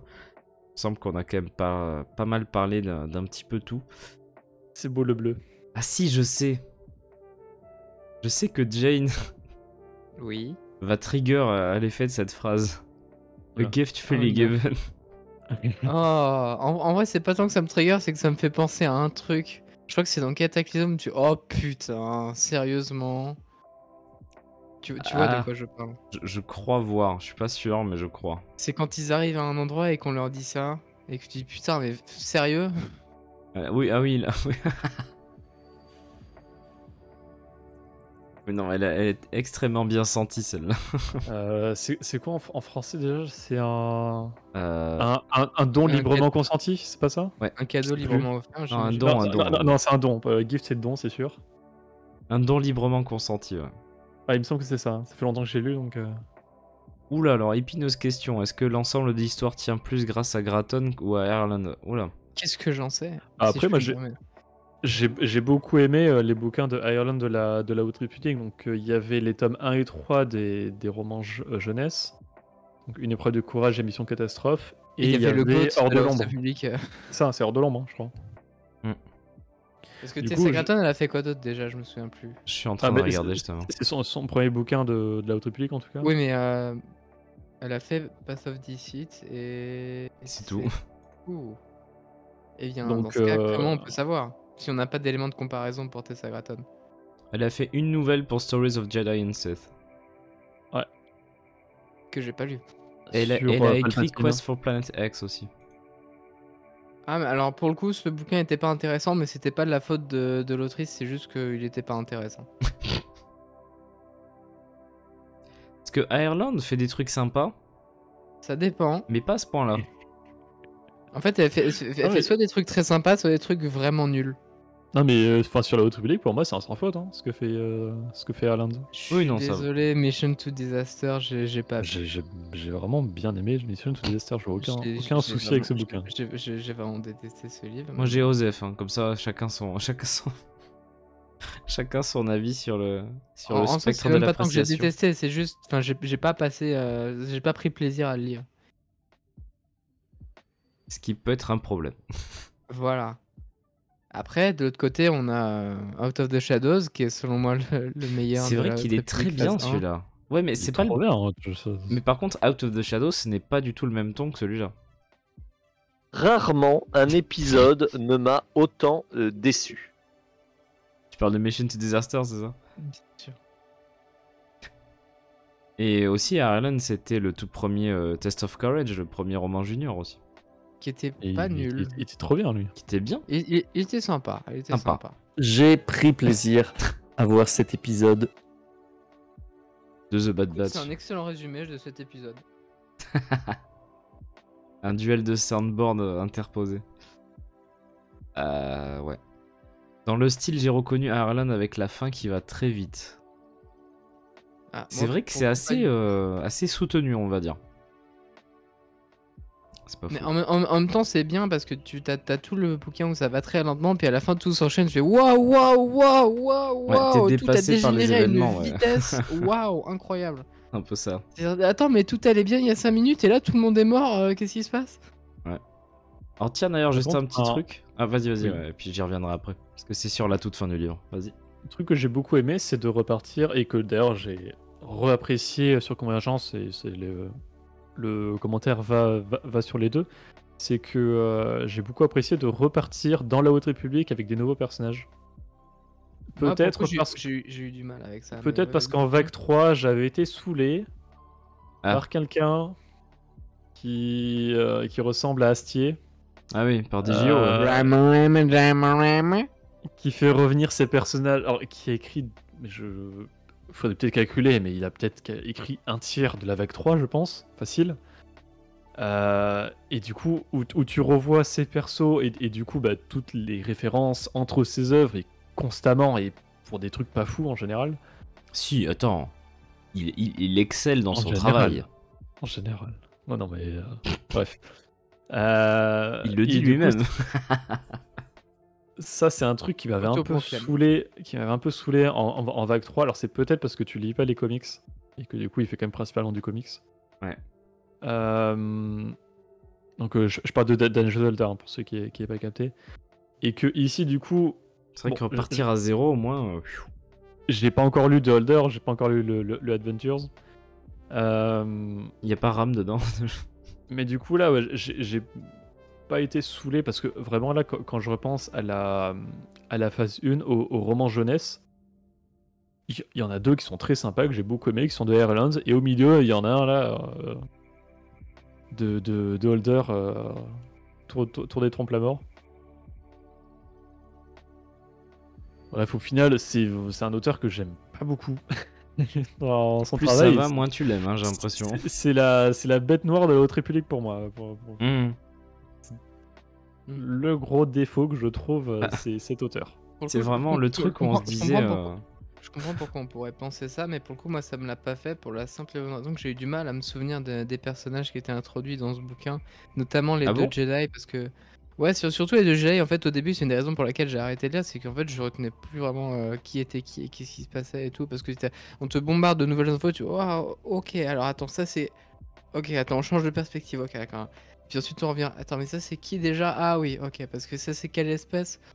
Ok, Je me suis mais- pas senti perdu comme ça, moi, et, personnellement. et- sur le... et- non, non, mais à partir d'un certain moment, ça allait. Et puis, de toute façon, Ah, à au la fin, début, tout le monde meurt. Du coup, pas Oui, grave. mais ça a quand même une importance. Les personnages sont quand même Non, bien sûr, suffisamment bien sûr. Bah, en fait- développés et présentés. En fait, à partir d'un certain moment, tu commences à dire, ok, donc en fait, on a on a 5 personnages. Enfin, on a Yana, Marda, la mère et les deux Jedi. Ok. Et Kor aussi, bon, dans une moindre mesure. Hmm. Mais en gros, c'est ça, quoi. Ouais. Le grand retour d'Obratuk. Oh non, putain. Mais il est mort, lui.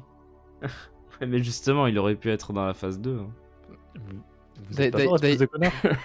D'ailleurs, moi, quand j'ai lu Eye of the Storm, je me dis, oh tiens, il est au bas truc, ah, c'est marrant. Et, et ensuite, après, je sais plus, je crois que c'est Corsoff qui me dit, ah, mais tu sais que lui, il est développé et tout. Je fais, ah bon, ok. Attends, et du Korsov, il t'a dit n'importe Quoi, quoi. Développé de ouf Non, mais, non, mais on l'a déjà vu, quoi. Enfin, je veux dire, Alors, Non, attends, mais- attends, on l'a vu 5 comme- secondes attends, je te pioncer, dis. il est développé de ouf. non, mais pas sur un développé de arc enfin, entier, juste il en- dormait. Et il juste, arrive à la fin, on l'a déjà vu avant, quoi. C'est ça que je veux dire. Non, mais on l'a déjà vu avant parce que moi j'ai découvert dans Eye of the Storm, du coup il a un nom rigolo. Je vois bien, tu sais, Il est mort. Korsov en mode critique de l'épisode 9, The Rise of Skywalker, tu sais, ouais, tous les nouveaux personnages, ils sont développés de ouf. Mais non, arrêtez là. Brata qui est aussi présent dans l'autre république qu'un bon dialogue dans l'attaque des clones. Ah ouais, quand même. Je savais pas qu'il faisait aucune apparence. Elle était sèche, hein, celle-là. Ah là là, waouh, c'était très violent. Aïe, aïe, aïe.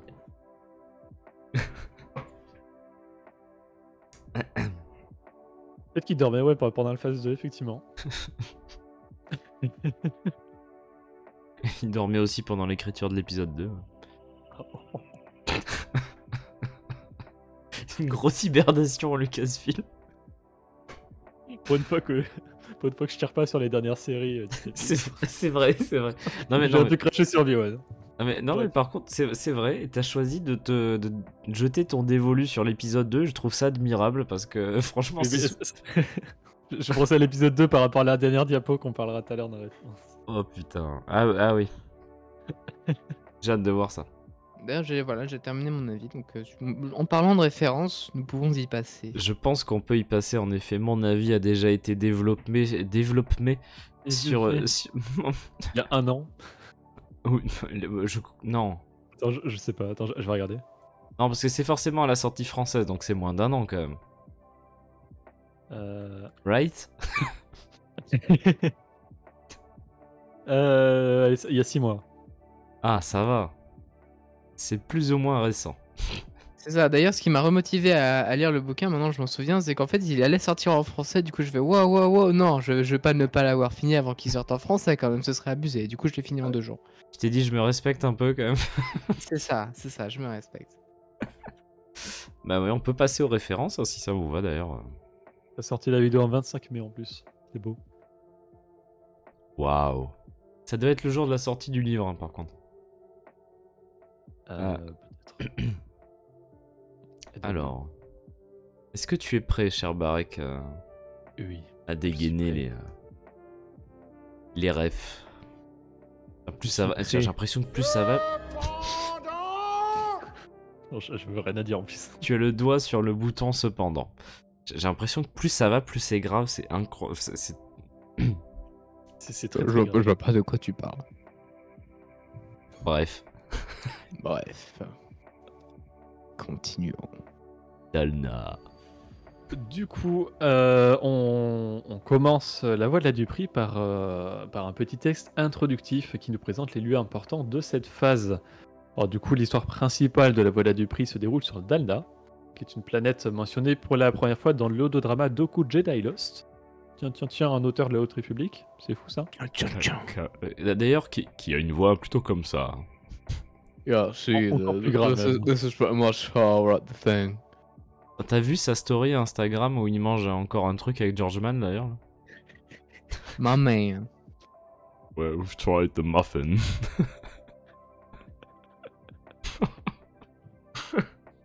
Surtout qu'en plus, le truc qui est trop drôle, c'est qu'il finit en disant genre, voilà, vous avez pu assister à un bout de notre vie, notre mariage avec George.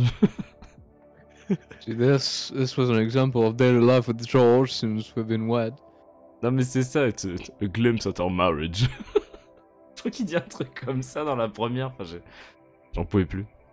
N'hésitez pas à retrouver une interview exclusive de Cavan Scott sur la chaîne La Tribune de Coruscant. Ça. Voilà. Promo gratuite, Fait. mais c'est mérité. Yeah. Et durant la phase 1 de la Haute République, on parle régulièrement de Dalna, pour être la planète d'origine déjà de Honesty Weft, personnage dont vous avez oublié l'existence, mais c'est normal. Qui était, Fair enough. qui était dans le roman jeunesse Une épreuve du courage. Et la planète, c'est aussi le lieu de l'intrigue d'un autre roman, Mission Catastrophe. Où on La revoit planète- Honesty, non? On revoit Honesty vite fait, qui est beaucoup plus intéressant que dans. Enfin, beaucoup moins chiant plutôt que dans Une épreuve du courage. Il est un peu grandi. Du coup, dans Mission Catastrophe, où Dalna est fini par être évacué de ses habitants suite à une catastrophe naturelle, pas si naturelle que ça. Ouais. Catastrophe surnaturelle. Petite aide des Nils. Mais c'est assez ironique de voir ce petit paradis vraiment décrit comme l'Éden absolu, qui se prend une averse comme pas possible dans le bouquin et qui finit par être Mustafar dans la phase 1. Servatos qui nous dit dans la phase 4, Honesty devient chancelier. Merde. Ah bah c'est pour ça que la République est C'est la partie en faute. déclin. Oh no. And the Republic Weft. Bref. Très Et bien. dans ce texte introductif, on parle également de la guerre sans fin entre les planètes Eiram et Erono, deux planètes en guerre déjà présentées dans les flashbacks du roman jeune adulte En pleine ténèbres, et qui font partie de l'intrigue du roman adulte de cette vague, qui est Convergence. On ne devrait pas tarder à parler. Je suis pas d'accord, Euh, Servatos. Mais bon. Je suis pas du tout d'accord. J'ai fini Convergence il y a 2 semaines. Ouais. Gros kiff. Je préfère Pass of Deceit, mais gros kiff quand même. Eiram est aussi. Alors, on parle pas beaucoup d'Erono dans la phase 1, par contre, Eiram est un peu plus présente. puisque c'est là où s'écrase tout simplement le flambeau stellaire. Le flambeau était en orbite d'Eiram. Ouais. Et du coup, il tombe dans les océans de Eiram. Alors, la chute de l'étoile se passe sur Aeram, mais quand même, c'est Alors l'autre que planète qui s'appelle Air. Oh no! I know. Ouais, mais ça s'appelle Eram parce qu'il y a beaucoup d'eau, du coup ils sont sur des bateaux. Oh putain. Du coup, Eram. Si le flambeau était tombé sur Aerono, la chute aurait été encore plus rude. C'est ça. Ah bah là, Rip Stella, non, il se serait pas noyé, il aurait juste. This is Et an pour le actual coup, pour- depiction. Pour le soin- pour- et pour le Tu coup, crois vraiment qu'il est temps de se noyer? pour le coup, d'ailleurs, le sort d'autres Jedi aurait été moins ambigu. Je pense à un certain Wookiee dont le sort est laissé ambigu. Ah oui, très De ambigu. par la nature des flots. Et non, si ça avait été Erono, tu t'écrases de 200 mètres en plein. De je sais pas combien de hauteur en plein désert. Wookiee ou non, Jedi ou non, je pense que tu es décédé. C'est ça. Je pense que la description de la chute, juste de dire atmosphère, pas mal. Très bien. Le prologue de la voix de la Dupree nous présente le personnage de Radagast Dobbs sur mes Sunshine. Que c'est beau. C'est un chasseur de trésors et contrebandier d'Eriadou. Tiens. Oh non. Qui joue régulièrement au Rikestra, qui est un jeu de hasard à base de dés très populaire à l'époque de la Haute République. On retrouve ce jeu dans une épreuve de courage. Tiens. Ah bah c'est Ireland ça alors. C'est Irelandverse. Où c'est la pirate et saboteuse Neil Clinitda qui pense à un moment à y jouer en y voyant l'enseigne à une salle de jeu à Port Helip lors de sa mission de sabotage du vaisseau Steelwing au tout début du bouquin. Voilà. Du Irelandverse. Yes. Ils sont Alors, tous pourris sur Eriadou. Non, la gouverneure de Eriadou dans les mers des Jedi est très sympa. Ah oui. Vous venez nous défoncer, on vient vous défoncer. En gros. Hein. Tu me tapes une fois, je te tape 10 fois. Je passe à la prochaine diapo, je vais me chercher à boire, je n'en peux Nous plus. sommes la planète qui a vu naître Tarkin. C'est ça. Voilà. De toute façon, juste ça, tu comprends que t'as pas à faire des petits rigolos. Alors, sur cette diapo, c'est très très très intéressant parce que là, c'est un autre lien avec la phase 1. Puisque sur Dalna, on découvre à cette époque donc la voie de la main ouverte, qui est un culte qui a pour objectif de libérer la force, c'est-à-dire de faire en sorte qu'aucun être, qui soit sensible ou non à la force, ne l'utilise de quelque manière que ce soit. Et la voie est dirigée donc par la mère et conseillée par les anciens, un terme qu'on a déjà vu dans la Haute République, puisqu'en effet c'est sur Trimant 4 au début de la série de comics La Haute République, les aventures dans la phase 1, que sont présents un groupe nommé le Conseil des Anciens, dirigé par le Granat Tromac, qui se fait capturer par les Nils pour les mener à un objet permettant de contrôler les sans-noms, qui brille d'ailleurs en violet, bizarrement. Oui. Et dans ce comic, les anciens et les habitants de Trimant 4, de manière générale, manifestent une certaine aversion envers les utilisateurs de la Force, de manière générale, même pas que les Jedi, qui est donc une doctrine héritée de la voie de la main ouverte, que c'était déjà présent depuis le tout début de la phase 1. Et ça en vrai, le lien est quand même incroyable. C'est vraiment bien. Et justement, petit truc aussi vraiment cool, c'est Tromac. Le petit Tromac. Il est dans la voie de la Dupree en tant qu'enfant, donc il fait partie des enfants de la voie. Et ça nous indique encore qu'il y a une nouvelle espèce de Star Wars qui est centenaire. Ouais. D'ailleurs, c'était même en entier, c'est The Elders of the Path, ouais. Ce qu'on voit dans High Republic Adventures.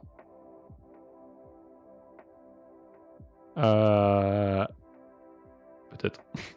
T'avais même le mot path. Hein. Bien sûr.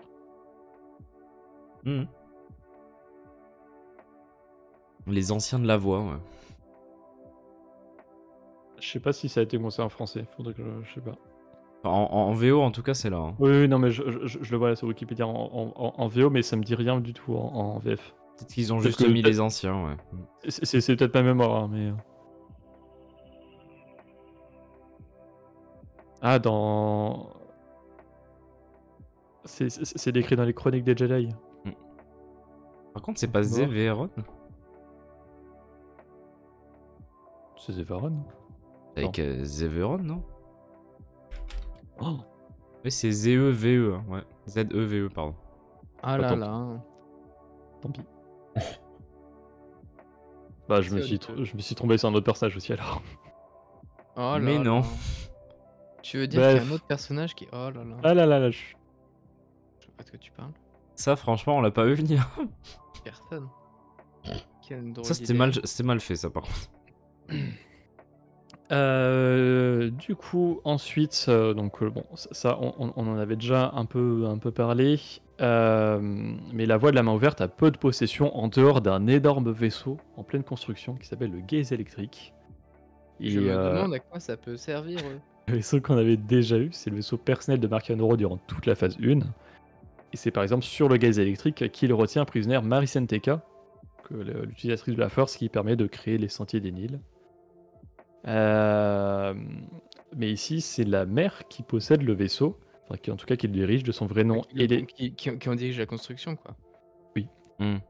Donc Elesia Zeveron, qui a ordonné la confection de ce vaisseau pour ses projets futurs. Mais plus tard, il appartiendra aux descendants de la famille Ro, dont voici 2 représentants qui sont Barda et Yana.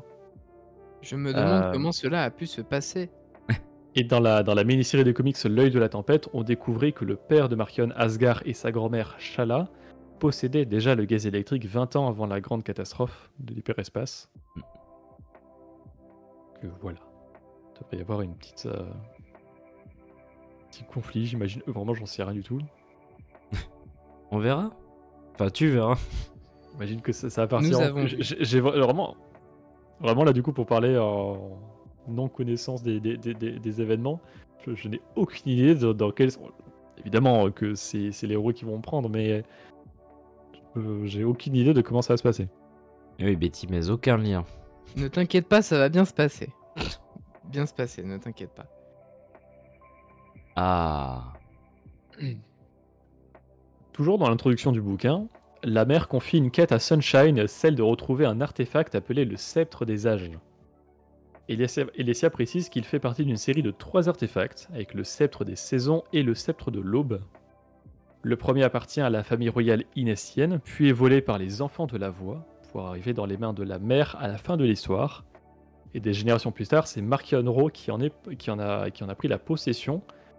Et comme la mère, il l'utilise pour contrôler un sans-nom nommé Égaliseur, qui du coup ici a tué Zala Makri et Kev Mozink.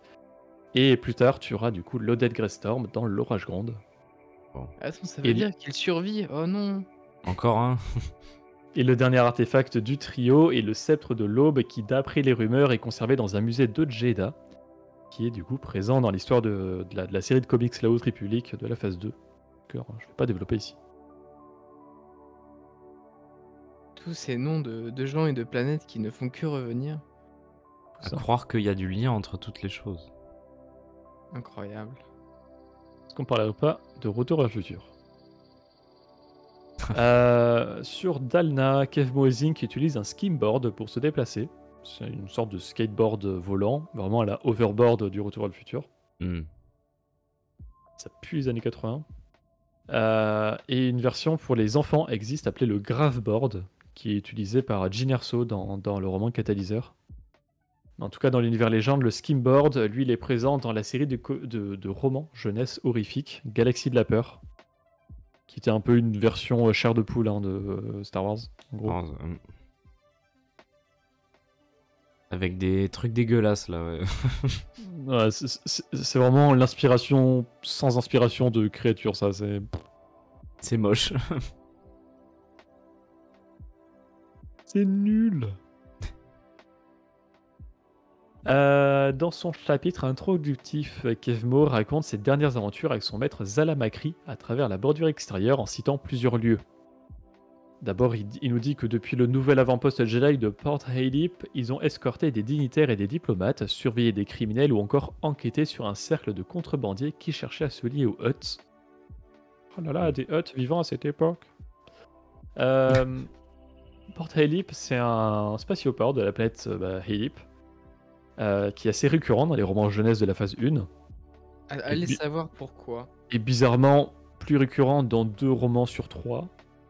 Je vous laisse deviner lesquels. Allez savoir pourquoi. Et c'est notamment depuis Port Helip que part le Steady Wing dans une épreuve de courage.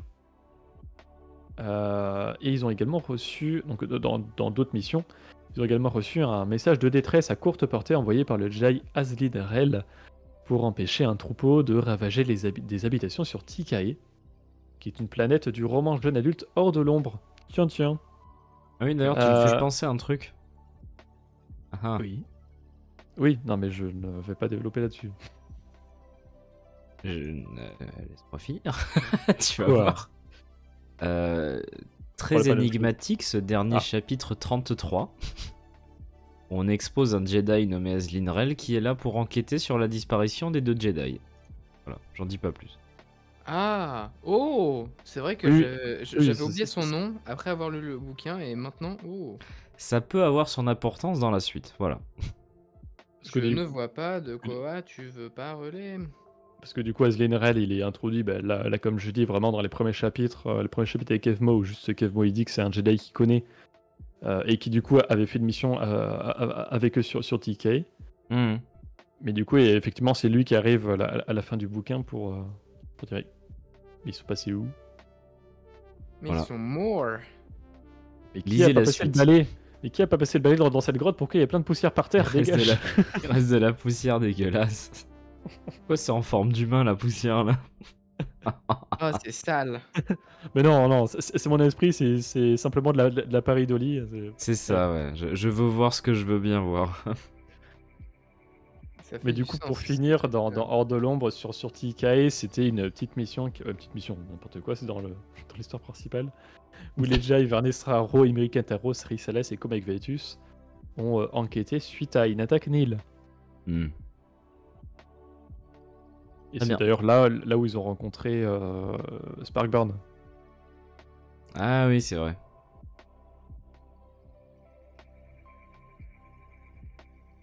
Pompéi, c'était descendant, oui. Sans C'est doute, ce que les historiens veulent nous cacher. Oh là.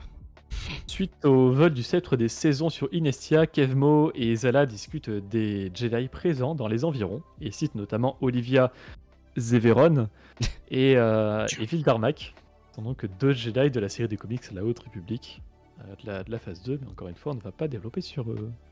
Non. Tard. On en parlera plus tard. Je les connais même pas. Ils sont bien, ils sont bien. Gay.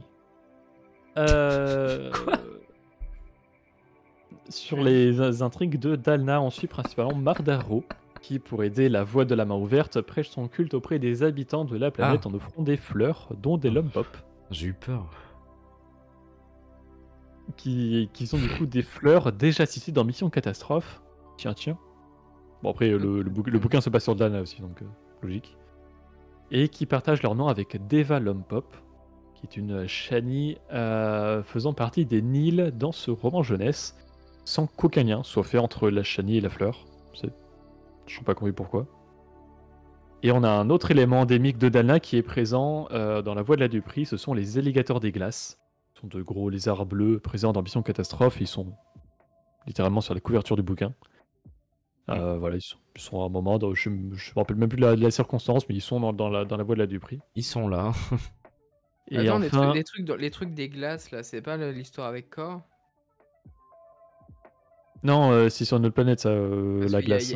il y a aussi des monstres dans C'est la sur glace. Inestia, non? Oui, non, mais Ouais, mais c'était y a pas, un c'était truc pas comme sur, ça c'était Pas pas sur Dalna, Dalna.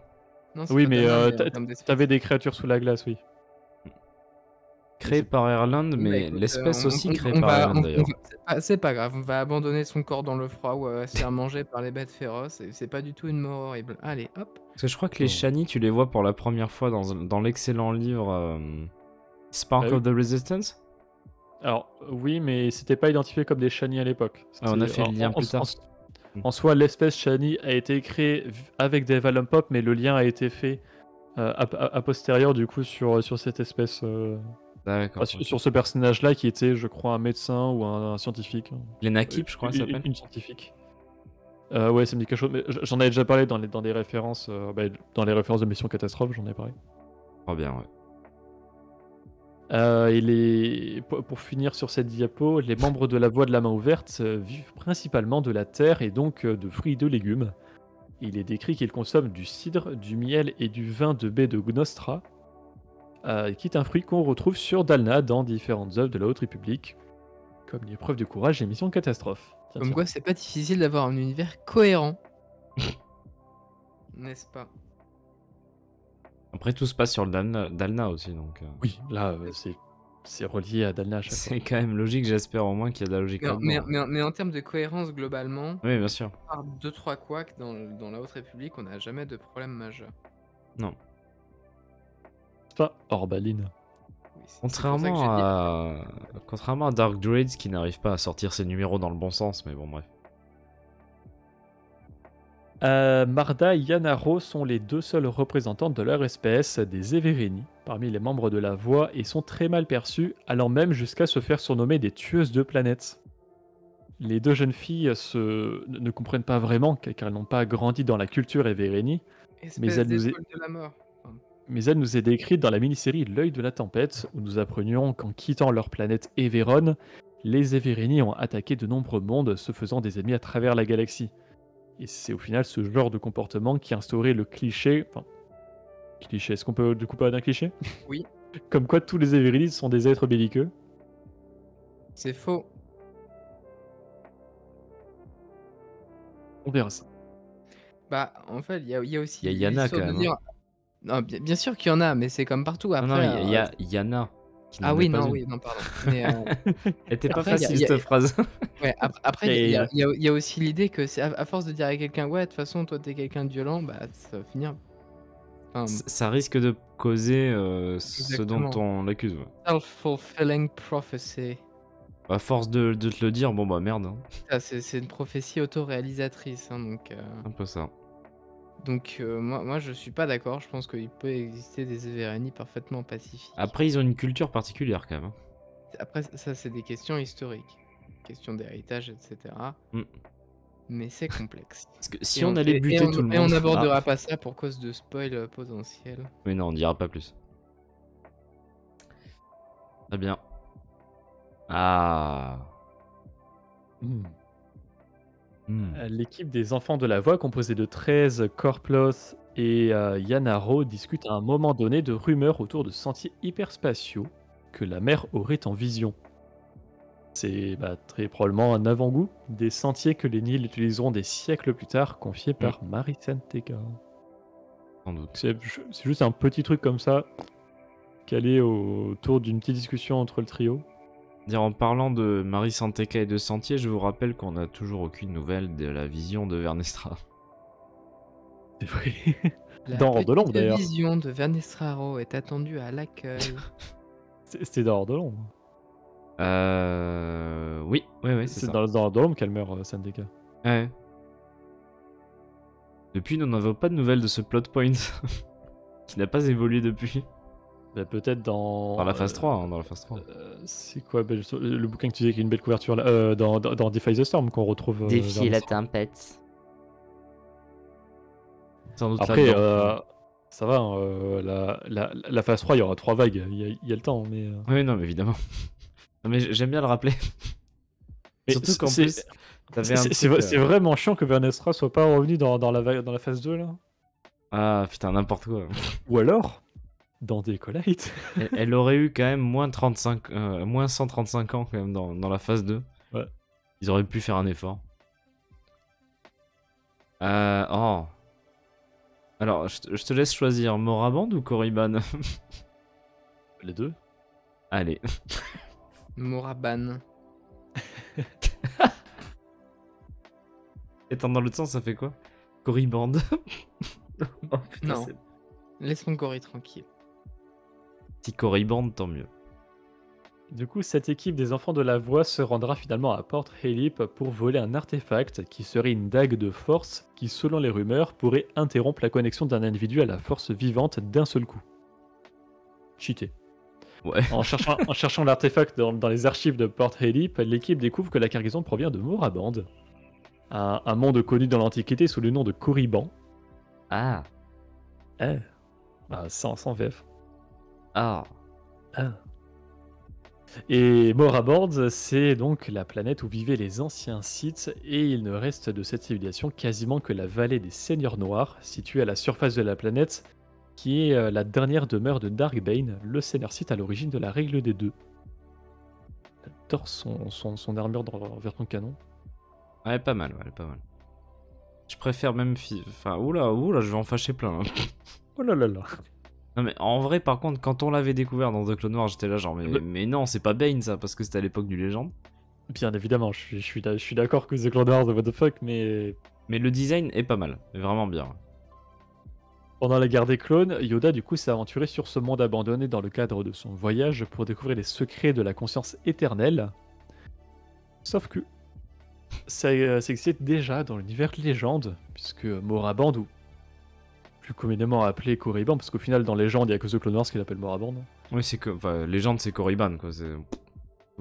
Mais The Clone Wars est aussi Légende, donc Oui. le Je Moraband sais bien. est aussi Légende. Je sais-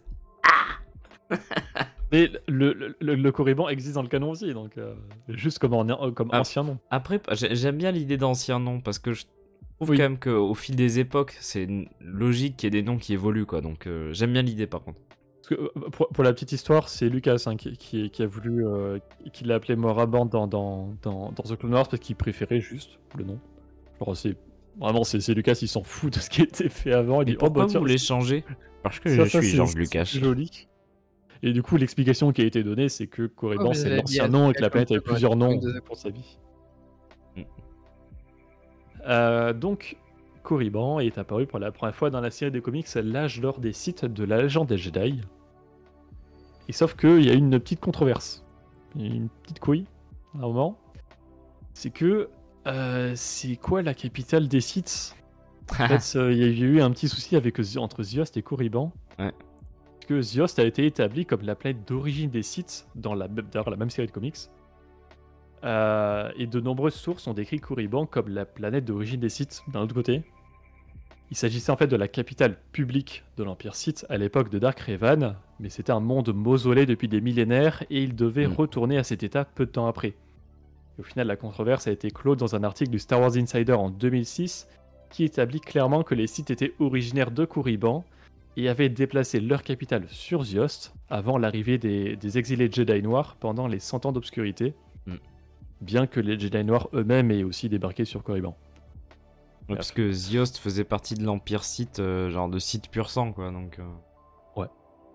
Mais tout ça pour revenir à la voie de la Dupree, ça signifie que cette petite dague qui retire la sensibilité à la force, parce que c'est une dague qui absorbe les midi-chloriens, je connais pas le fonctionnement, c'est très probablement un ancien artefact Sith qui est présent. Est-ce qu'il existe vraiment cet artefact? Est-ce qu'il a vraiment ce pouvoir? Ça après, il est pas utilisé, donc On ne sait pas. c'est simplement que ça fait partie des objets que récupère la voix, parce que c'est un objet qui influe sur la force. Et donc il est libéré. Et donc il faut le libérer pour pas que les autres s'en servent, pour que personne s'en serve. C'est Bien ça. sûr. Pour que la mère le récupère. Pas pour les utiliser ou les revendre ou non, oh, non, jamais de la vie. Dans un autre chapitre, la mère raconte l'histoire de la création de la voie de la main ouverte par un certain Sachar Rold, qui appartenait autrefois à un ordre connu sous le nom de Gardien des Whills. Tiens. Cet ordre religieux a été fondé en moins 482 et a joué le rôle de groupe de moines résistants actifs à Jeddah City, sur Jeddah, pendant l'ère impériale. On connaît notamment, pas pendant cette ère, Chirrut Îmwe et Baz Malbus, nos gardiens des Whills de Rogue One, qui ont pour mission de protéger le temple du Kyber et les pèlerins qui s'y rendent. Mais le nom des Whills, il est beaucoup plus vieux. Puisque dans les premières versions d'Un Nouvel Espoir, le nom Whills faisait référence à une version précoce de ce qui au final s'est appelé la Force. Et du coup, un des premiers scripts s'appelait le Journal des Whills, et du coup dans le sens l'histoire du coup de la Force, et où il y avait des gardiens de la Force. Et dans le canon, dans la novélisation du réveil de la Force, dans la chute de l'Empire et dans plusieurs nouvelles de la série From a Certain Point of View, on retrouve cette notion de journal des Whills qui raconte les événements principaux de la galaxie globalement. Et donc cette conception de journal des Whills remonte à cette première ébauche, dans laquelle Lucas avait l'intention d'utiliser le journal comme moyen de relier la galaxie Star Wars au monde réel. Bon, c'est pas un truc qu'on peut faire maintenant. Non. C'est un peu chelou. Mais c'était l'idée de base. Et dans le scénario de la Revanche des Sith, une scène non filmée montrait l'esprit de Qui-Gon Jinn disant à Yoda qu'il avait appris le secret pour devenir un esprit de la Force après la mort auprès d'un chaman des Whills. Oh, c'est pas présent dans le film. Et dans une autre réplique, Yoda affirmait que le secret de l'immortalité est détenu par l'ancien ordre des Whills. Encore une fois, c'est pas présent. Et d'ailleurs, cette dernière réplique, elle a été interprétée dans The Clone Wars, ce qui nous a donné au final, on revient aux épisodes avec Dark Bane Et Moraband. et Moraband, puisque juste avant de se rendre sur Moraband, Yoda est allé sur ce qu'on appelle la planète de Force, enfin ce Force Planet, c'est le nom qu'elle a. Et du coup, en fait, toute cette notion d'ancien ordre des Whills en fait a été incorporée sur cette planète de Force sur laquelle se rend Yoda, qui au final lui donne l'accès à l'immortalité, à la vie après la mort en esprit, quoi. ouais, on va dire ça. Disons ça comme ça. Oh. Qui permet de se manifester en tant qu'esprit de la Force. Et de faire quelques La non-fusion de son esprit avec la Force. quelques éclairs et de troller Luke. Le maintien de son individualité dans la Force. Mais Voilà. quand même au final, même dans The Clone Wars, tous les liens avec le nom Whills a été totalement perdu. Ça y est pas du tout. Ouais. Du coup, aujourd'hui, c'est un ordre religieux qu'on voit notamment sur Jedha. Et voilà. Alors, moins 482, non, je crois que c'était créé. Hein. Vérifier. Oh, les sorciers de Tund. C'est pas comme si on les voyait ailleurs aussi, d'ailleurs. Non. Non. Jamais. Alors, Wikipédia me dit que c'est fondé en moins 482. Mais tu me cites quoi pour ça? Ah, Timelines.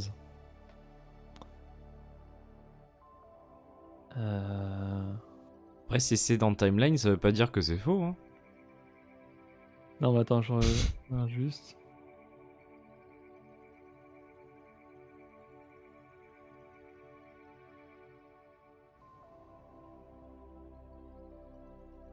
Ah, et du coup, c'est bizarre la façon dont ils l'ont écrit. Enfin, parce qu'en gros, c'est une histoire de. Ils existaient avant la lumière des Jedi et au final, ils sont présents dans la Voie du Prix. Du coup, ils existaient forcément avant.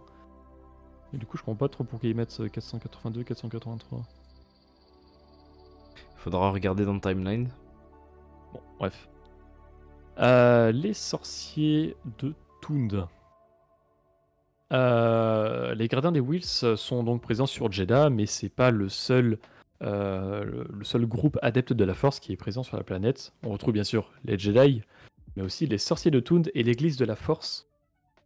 Les sorciers de Tund sont dans l'univers légende un ancien ordre de cavaliers noirs largement reclus et secrets, originaire de Tund, bien sûr, qui est une planète reculée et obscure située au centre de la bordure extérieure.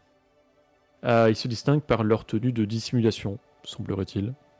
On appelle ça de dissimulation. Et les sorciers sont très doués pour la tromperie, les illusions et la métamorphose et s'aventurent rarement hors de Tund.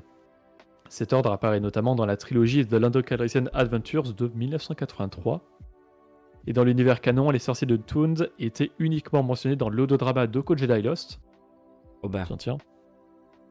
Mais font partie des intrigues de la série des comics La Haute République, la phase 2, et aussi de l'audodrama de Battle of Jedha. Mais on reparlera ça plus tard. Ou Yep. pas. Pas pour la bataille de Jedha, ça va être compliqué là. Et l'Église de la Force, c'est une institution religieuse composée d'adeptes de la Force vaguement affiliés. Ses membres, comme Lord Santeka, pensaient que l'équilibre continuerait à échapper à la Force tant que l'ordre Jedi ne serait pas rétabli. Sous le règne impérial, Lord Santeka a passé des années à rechercher et à préserver l'histoire des Jedi que l'Empire avait tenté de supprimer, et a finalement aidé Luke Skywalker, le dernier Jedi, entre grosses guillemets, dans sa propre recherche de l'histoire des Jedi. L'église de la Force est donc apparue pour la première fois dans le Réveil de la Force. Beaucoup Force. Mais Pas Pablo dire Hidalgo... force pour moi. Force. Hmm. Dans l'épisode 7. Mais Pablo Hidalgo, donc employé chez Lucasfilm et auteur du guide visuel du film, a révélé lors d'une interview que l'église avait été conçue à l'origine par George Lucas pour Underworld, la toute première série Star Wars télévisée live action annoncée lors de la Star Wars Celebration de 2005. C'était même avant The Clone Wars. Dont vous pouvez retrouver comment dire, des essais vidéo, on va dire, sur YouTube. Tu sais que j'ai bugué, j'ai cru que c'était une scène sur Dayu dans Obi-Wan. Hein. Bah, ça ressemble beaucoup. Ouais. Franchement, j'ai fait... Ah non, Underworld. Ah oui. D'ailleurs, Underworld devait sortir en parallèle d'une autre œuvre annulée, qui est Star Wars 1313. Donc, qui était un jeu. Donc, en gros, il devait y avoir un jeu vidéo et une série télévisée, en gros, sur les bas-fonds de Coruscant, qui devait sortir en parallèle. Mais ça s'est jamais fait. RIP. Après, vu la vidéo... Ouais, le rendu aurait été un peu particulier. Ouais. C'est une vidéo, enfin, c'est le genre de rendu vidéo pour les investisseurs et tout ça. Hein. Enfin, pour les producteurs, c'est pas forcément le rendu final, mais ça fait un peu cheap. Hein. Ouais, ça aurait fait vraiment série télévisée des années 2000, quoi. Ouais. Série de SF télévisée des années 2000. Niveau visuel, c'est pas ça. Donc, peut-être pas plus mal qu'ils aient attendu 2019 pour faire des séries. L'invention du volume. Pour le meilleur et pour le pire. Vas-y, pleure un peu là. Après, le volume se sert de technologies déjà existantes. Je dis ça parce qu'on est à la deuxième partie de notre cours sur l'histoire des effets spéciaux. Oui, il y a quelques jours. Ça réinvente rien, ça utilise ce qu'on connaît déjà. C'est ce qui était à la base des incrustations d'ailleurs, c'était ça originellement. Toute C'est technologie un projecteur sur un écran avec un acteur devant. Toute technologie au final, ce n'est qu'une amélioration des anciennes. Time is a flat circle. Flat Earth? Wait, what? Alors. Je parlais tout à l'heure de Mari Santeka, la femme gardée en captivité par les Nils, qui leur permet d'utiliser les sentiers. Mais Marie est originaire de la famille Santeka, no way, qui est une grande famille d'explorateurs et de prospecteurs galactiques dont on retrouve un représentant donc à l'époque du Premier Ordre, qui est Lord Santeka. Mais dans la voie de la Dupree, Sunshine rencontre un ancêtre de cette famille, un certain Alonso Santeka, qui est également un explorateur à cette époque. Quand ils vont explorer, ils vont dire allons-y, Alonso, ouais. C'est bien. Bref, vas-y. 200 ans, vraiment, ils ont tous la même envie, quoi. Il y a vraiment zéro individualisme dans cette famille. En fait, si tu ne veux pas faire ça, ils t'excluent en fait du truc. Ils te C'est ça. déshéritent, ils t'enlèvent le nom, genre va te faire foutre. Tu veux pas explorer? Non, casse-toi. La famille Santeka, ça fonctionne comme les familles Cheese. C'est quoi des familles avec des liens dans du sang? N'importe quoi. Non mais oh. Quelle idée. Et il nous est dit que Alonso Santeka vient de tracer une route très lucrative vers une planète de l'espace sauvage, et que cette nouvelle, on en parle même jusqu'à On-Talos, qui est une planète mentionnée régulièrement dans les mangas Un équilibre fragile, Ah oui. car elle a beaucoup aidé dans les mouvements d'exode suite à la grande catastrophe de l'hyperespace. C'est les... Ils viennent de là, les fermiers, non? C'est ça qu'ils recueillent sur... Ouais. Alors, attends, je crois qu'ils viennent d'une autre planète, mais ils sont passés par On-Talos pour après arriver sur... Ah, ils étaient... D'accord, ok. Ouais, enfin, je sais qu'on je mentionne sais par comment rapport aux ça s'appelle. fermiers, ouais, qui sont... Ouais, c'est ça. Enfin, c'est une période en tout cas qui a Avant servi qu'ils arrivent sur Banshee, ouais. dans tous les mouvements d'Exode. Ah oui. Donc c'est grâce à lui. Oui, ça veut pas dire qu'ils font tous la même chose, mais il y a quand même ce côté explorateur de la galaxie que tu retrouves partout, quoi, pendant 200 ans. En fait, tu sais pas, mais pendant... là, Pas ils sûr. le font. Pendant 100 ans, ils le refont plus. Je suis pas sûr que tes envies actuelles soient les mêmes que tes ancêtres d'il y a 200 ans. Mm. Mais à l'époque de la prospection galactique, les Synthéka n'étaient pas les seuls à créer des nouvelles hypervoies, qu'ils étaient concurrencés par une autre famille, les Graphes, qu'on connaît déjà de la phase 1 de la Haute République avec Catriona et Xylan Graph. J'adore ces images. Ouais. Et même dans les romans jeunesse, aventure dans un monde rebelle avec Auric, Rissa et leurs enfants. C'est là que ça a commencé, la famille Graff, en plus. Oui.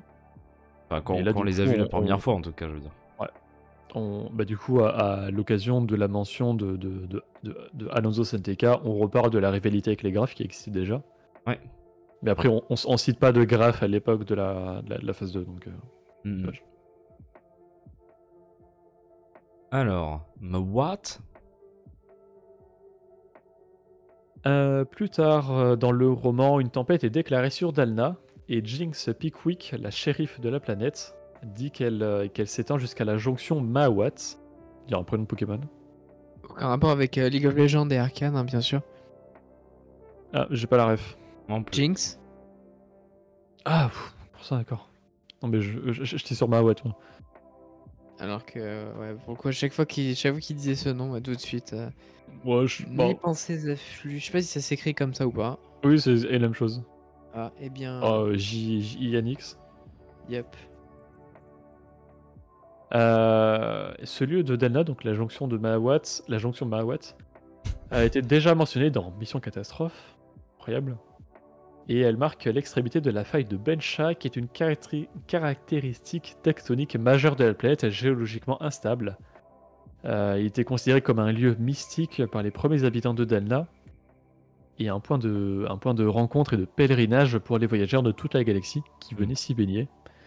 Et au final, c'est à partir de ce point que c'est parti en couille dans Mission Catastrophe, que la mission a été catastrophique. Très bien. Non, elle était catastrophique quand le livre a commencé, mais ça, c'est parce que c'est. Oh. Elle était facile, celle-là. Bah, tiens, en parlant de désastre, la saison 3 de. Non, pardon. La saison 4 en film. Bah non. On en parlera lundi. La fiction dans la fiction, avec un immense mème. Explique-moi tout ça. On finit là-dessus, hein, c'est notre dernière diapo. Désolé. En partant pour une mission, Yanaro se met à reprendre la lecture d'un des derniers récits à l'eau de rose de l'Holonet. Ah putain, oui. Une Ok. histoire d'amour entre une sénatrice et un Jedi qui était déchiré entre son allégeance à l'ordre et l'amour de sa vie. Une histoire qui n'est pas sans rappeler la prélogie et plus particulièrement l'attaque des clones, souvent critiquée pour son histoire d'amour jugée mal écrite. Ah putain, tu sais qu'en plus, j'avais oublié, mais là, quand t'as commencé à réexpliquer le truc, ça m'est revenu. Je J'ai l'avais adoré. remarqué en le lisant, j'ai fait putain, ils sont cons. Il était tellement in your face. Mais oui. En plus, c'est présenté comme un truc vraiment neuneux, quoi. Ah oui, mais Insomnia. j'ai pas inventé. Vraiment, le terme Allodros sur le Ouais. net, c'est pas moi qui l'ai inventé, hein, c'est dans le bouquin. Genre, c'est le film romantique de merde. C'est ça, et Yanaro vraiment lit ça parce qu'elle a rien à foutre, mais c'est pas ce qui lui plaît énormément, mais. Ce serait super drôle, mais osé. Right? Vraiment le faire. Ils n'oseront pas quand même, non? Ce qui est marrant, c'est que le bouquin est vraiment sorti pile 20 ans après le film. Bah voilà, c'était l'anniversaire. Ça se trouve, c'était pour ça, genre, pendant qu'ils écrivent le bouquin, attends, ça va faire 20 ans. Les 20 ans de Clone Wars. Lol. Bien. Bah bien. Comme quoi. Et c'était notre dernière diapo de référence, ce qui marque la fin de notre stream sur ce roman-là. Est-ce qu'il y a des derniers trucs à ajouter avant de clôturer tout ça? Et avant que j'aille chercher un strepsil. Alors sur les prochains streams, le Là-bas dans les étoiles ne sera pas dimanche mais lundi. Cependant... Attends, sans dire. Dimanche, quand il y même aura un stream. quand même un stream avec l'épisode 4 de mon let's play sur Jedi Survivor que je vais poursuivre. On est toujours sur Kobo et on devrait faire une... Enfin, je me suis arrêté juste avant le début d'une cinématique assez importante. Ah. On devrait commencer avec des trucs déjà intéressants dimanche. Si jamais vous voulez rattraper vous voulez rattraper le let's play, les 3 premiers épisodes sont disponibles sur la chaîne secondaire. L'épisode 3 est sorti aujourd'hui. À 20h22. Les gens sont pas obligés de savoir. C'est factuel. Sorti ce soir. Juste en live. Voilà. Et donc, lundi, Là-bas dans les étoiles. Oui. Et après, pour parler des streams de la semaine prochaine, mardi, il y aura suite de Jedi Survivor. Yes. On aura de la Vendredi- littérature aussi. Vendredi, prochaine critique. Oh. Ce sera sur Obi-Wan. Le comics. La mini-série de comics Obi-Wan. Ah oui, on va pas parler d'Obi-Wan Kenobi encore, on va parler d'un bon truc. Je me Mais rappelle... néanmoins, si vous voulez, cependant, si vous voulez nos avis sur la série, n'hésitez pas à aller voir les rediffusions sur Ouais, la chaîne. alors là- secondaire. Elles vont être salées, hein. Tu te souviens plus du comic, c'est ça? Oui, aussi. Eh bah tu vas te... J'en ai, mais vraiment, zéro souvenir. C'est même pas positif ou négatif. Hein. C'est juste que je me rappelle même plus la couverture de du Book. En fait, tu sais quoi, ce qui serait vraiment osé, aucun. encore plus que ta diapo là, ce qui serait encore plus osé serait de commencer le stream et de dire, eh bah, ce comics, je m'en rappelle plus. J'ai comme une Allez. vidéo à faire. Pareil, tu sais. Je l'ai lu. Ça, je m'en rappelle. Le saviez-vous, il y a un Jedi qui s'appelle Obi-Wan Kenobi qui a été introduit pour la première fois dans Un Nouvel Espoir. Mais non. Je te jure. Ah là là. Mais ouais, en tout cas, c'est ce qui est prévu pour la semaine prochaine. Donc voilà, on se retrouvera pour tous ces prochains streams, hein, évidemment. Au plaisir de vous y retrouver, j'espère que ça vous aura plu Alors, d'assister à ce stream-là. tu abordes des choses fâcheuses, Betty Mez. Alors, il y a un comics issu de la série qui est merdique d'ailleurs, dont le troisième numéro est sorti il y a pas longtemps, qui est tout Oh, aussi merdique. Issu de la série, c'est l'adaptation de la série. Hein. C'est pas une histoire originale. Là, c'est Obi-Wan. Pas Obi-Wan Mais voilà. Kenobi. Mini-série de comics Obi-Wan Kenobi, c'est l'adaptation de la série éponyme. Ouais. Là, c'est la mini-série Obi-Wan qui revient à différents stades de la vie d'Obi-Wan. C'est bon, je commence à me rappeler du principe du bouquin. Bah, en fait, ça a lancé le principe de la série Yoda aussi, en fait. Hein. Ah oui, mais c'est la même chose. En plus long, certes. 2 fois plus long. Voilà, mais c'est pas une maxi-série, Obi-Wan. Mais qui t'est sorti au début de l'été, je crois, ou un truc comme ça, Obi-Wan. Ouais, Le ouais, deux. c'est ça, ouais. Mais aucunement pour surfer sur la sortie d'une série. Ah oui, mais je suis con, c'était en même temps. Donc, Bah oui. C'est ça, c'est une mini-série originale, ouais. C'est ça. mais pas long, de 4 numéros, je crois. Ou 5. Je dirais 5 comme ça, mais oui, c'est ça, c'est une mini-série classique, on va dire. Je vais le retrouver. Mais en tout cas, on parlera de ça vendredi prochain, avec plaisir. Et en espérant vous y retrouver. Et en attendant la réponse, est-ce que c'est Obi-Wan, 4 ou 5?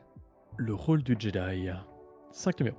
Yes, voilà. Donc on reviendra sur les 5 numéros d'Obi-Wan, le 100% Star Wars Obi-Wan. Le comics, voilà, Je l'ai lu au moins. pour vendredi. Mais si tu l'as lu.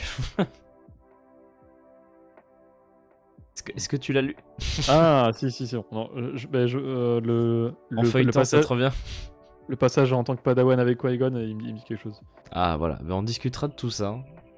Alors rien à voir avec le journal de Kenobi parce que ça c'est une compilation de numéros déjà sortis précédemment. Là c'est vraiment une nouvelle mini-série exprès là. Rien à voir. C'est un 100% Star Wars, hein, c'est du classique. Ouais, c'est ça. Est-ce que vous avez un dernier truc à ajouter avant qu'on termine? Non. C'était trop bien ce bouquin. Oui. Non mais c'est J'ai bien, hâte faut le dire. j'ai hâte de continuer la phase 2, mais je veux finir cette série 77 de 1977 là, qui casse les couilles. Ça, t'as bien du courage. Hein. Je sais pas pourquoi je me suis lancé là-dedans aussi. Mais non, mais ça va pas. Tu t'arrêtes au tome 1, j'espère. Enfin, l'omnibus 1. Oui, non, là je finis. Mais je suis même pas arrivé à la moitié. Ça fait 3 semaines, je crois que je suis dessus. C'est pas bien, hein. C'est pas intéressant en fait. C'est du remplissage pendant. C'est que là, sur les derniers numéros, je lis même plus. Enfin, je lis en diagonale. Passe vite. Je m'attarde même pas sur toutes les bulles. Et ça t'a coûté 80 €. Après, Par tome. c'est un joli truc. C'est une belle œuvre de collection. Ça fait joli dans la bibliothèque les énormes bouquins. J'aime bien. C'est vrai, c'est vrai. Ça a son style. Du coup, voilà, au plaisir de vous retrouver pour les prochains streams. J'espère que ça vous aura plu. Et bah, très bientôt pour la suite. Que la force soit avec vous. Merci d'avoir assisté à ce stream. Et bye. À bientôt. Salut.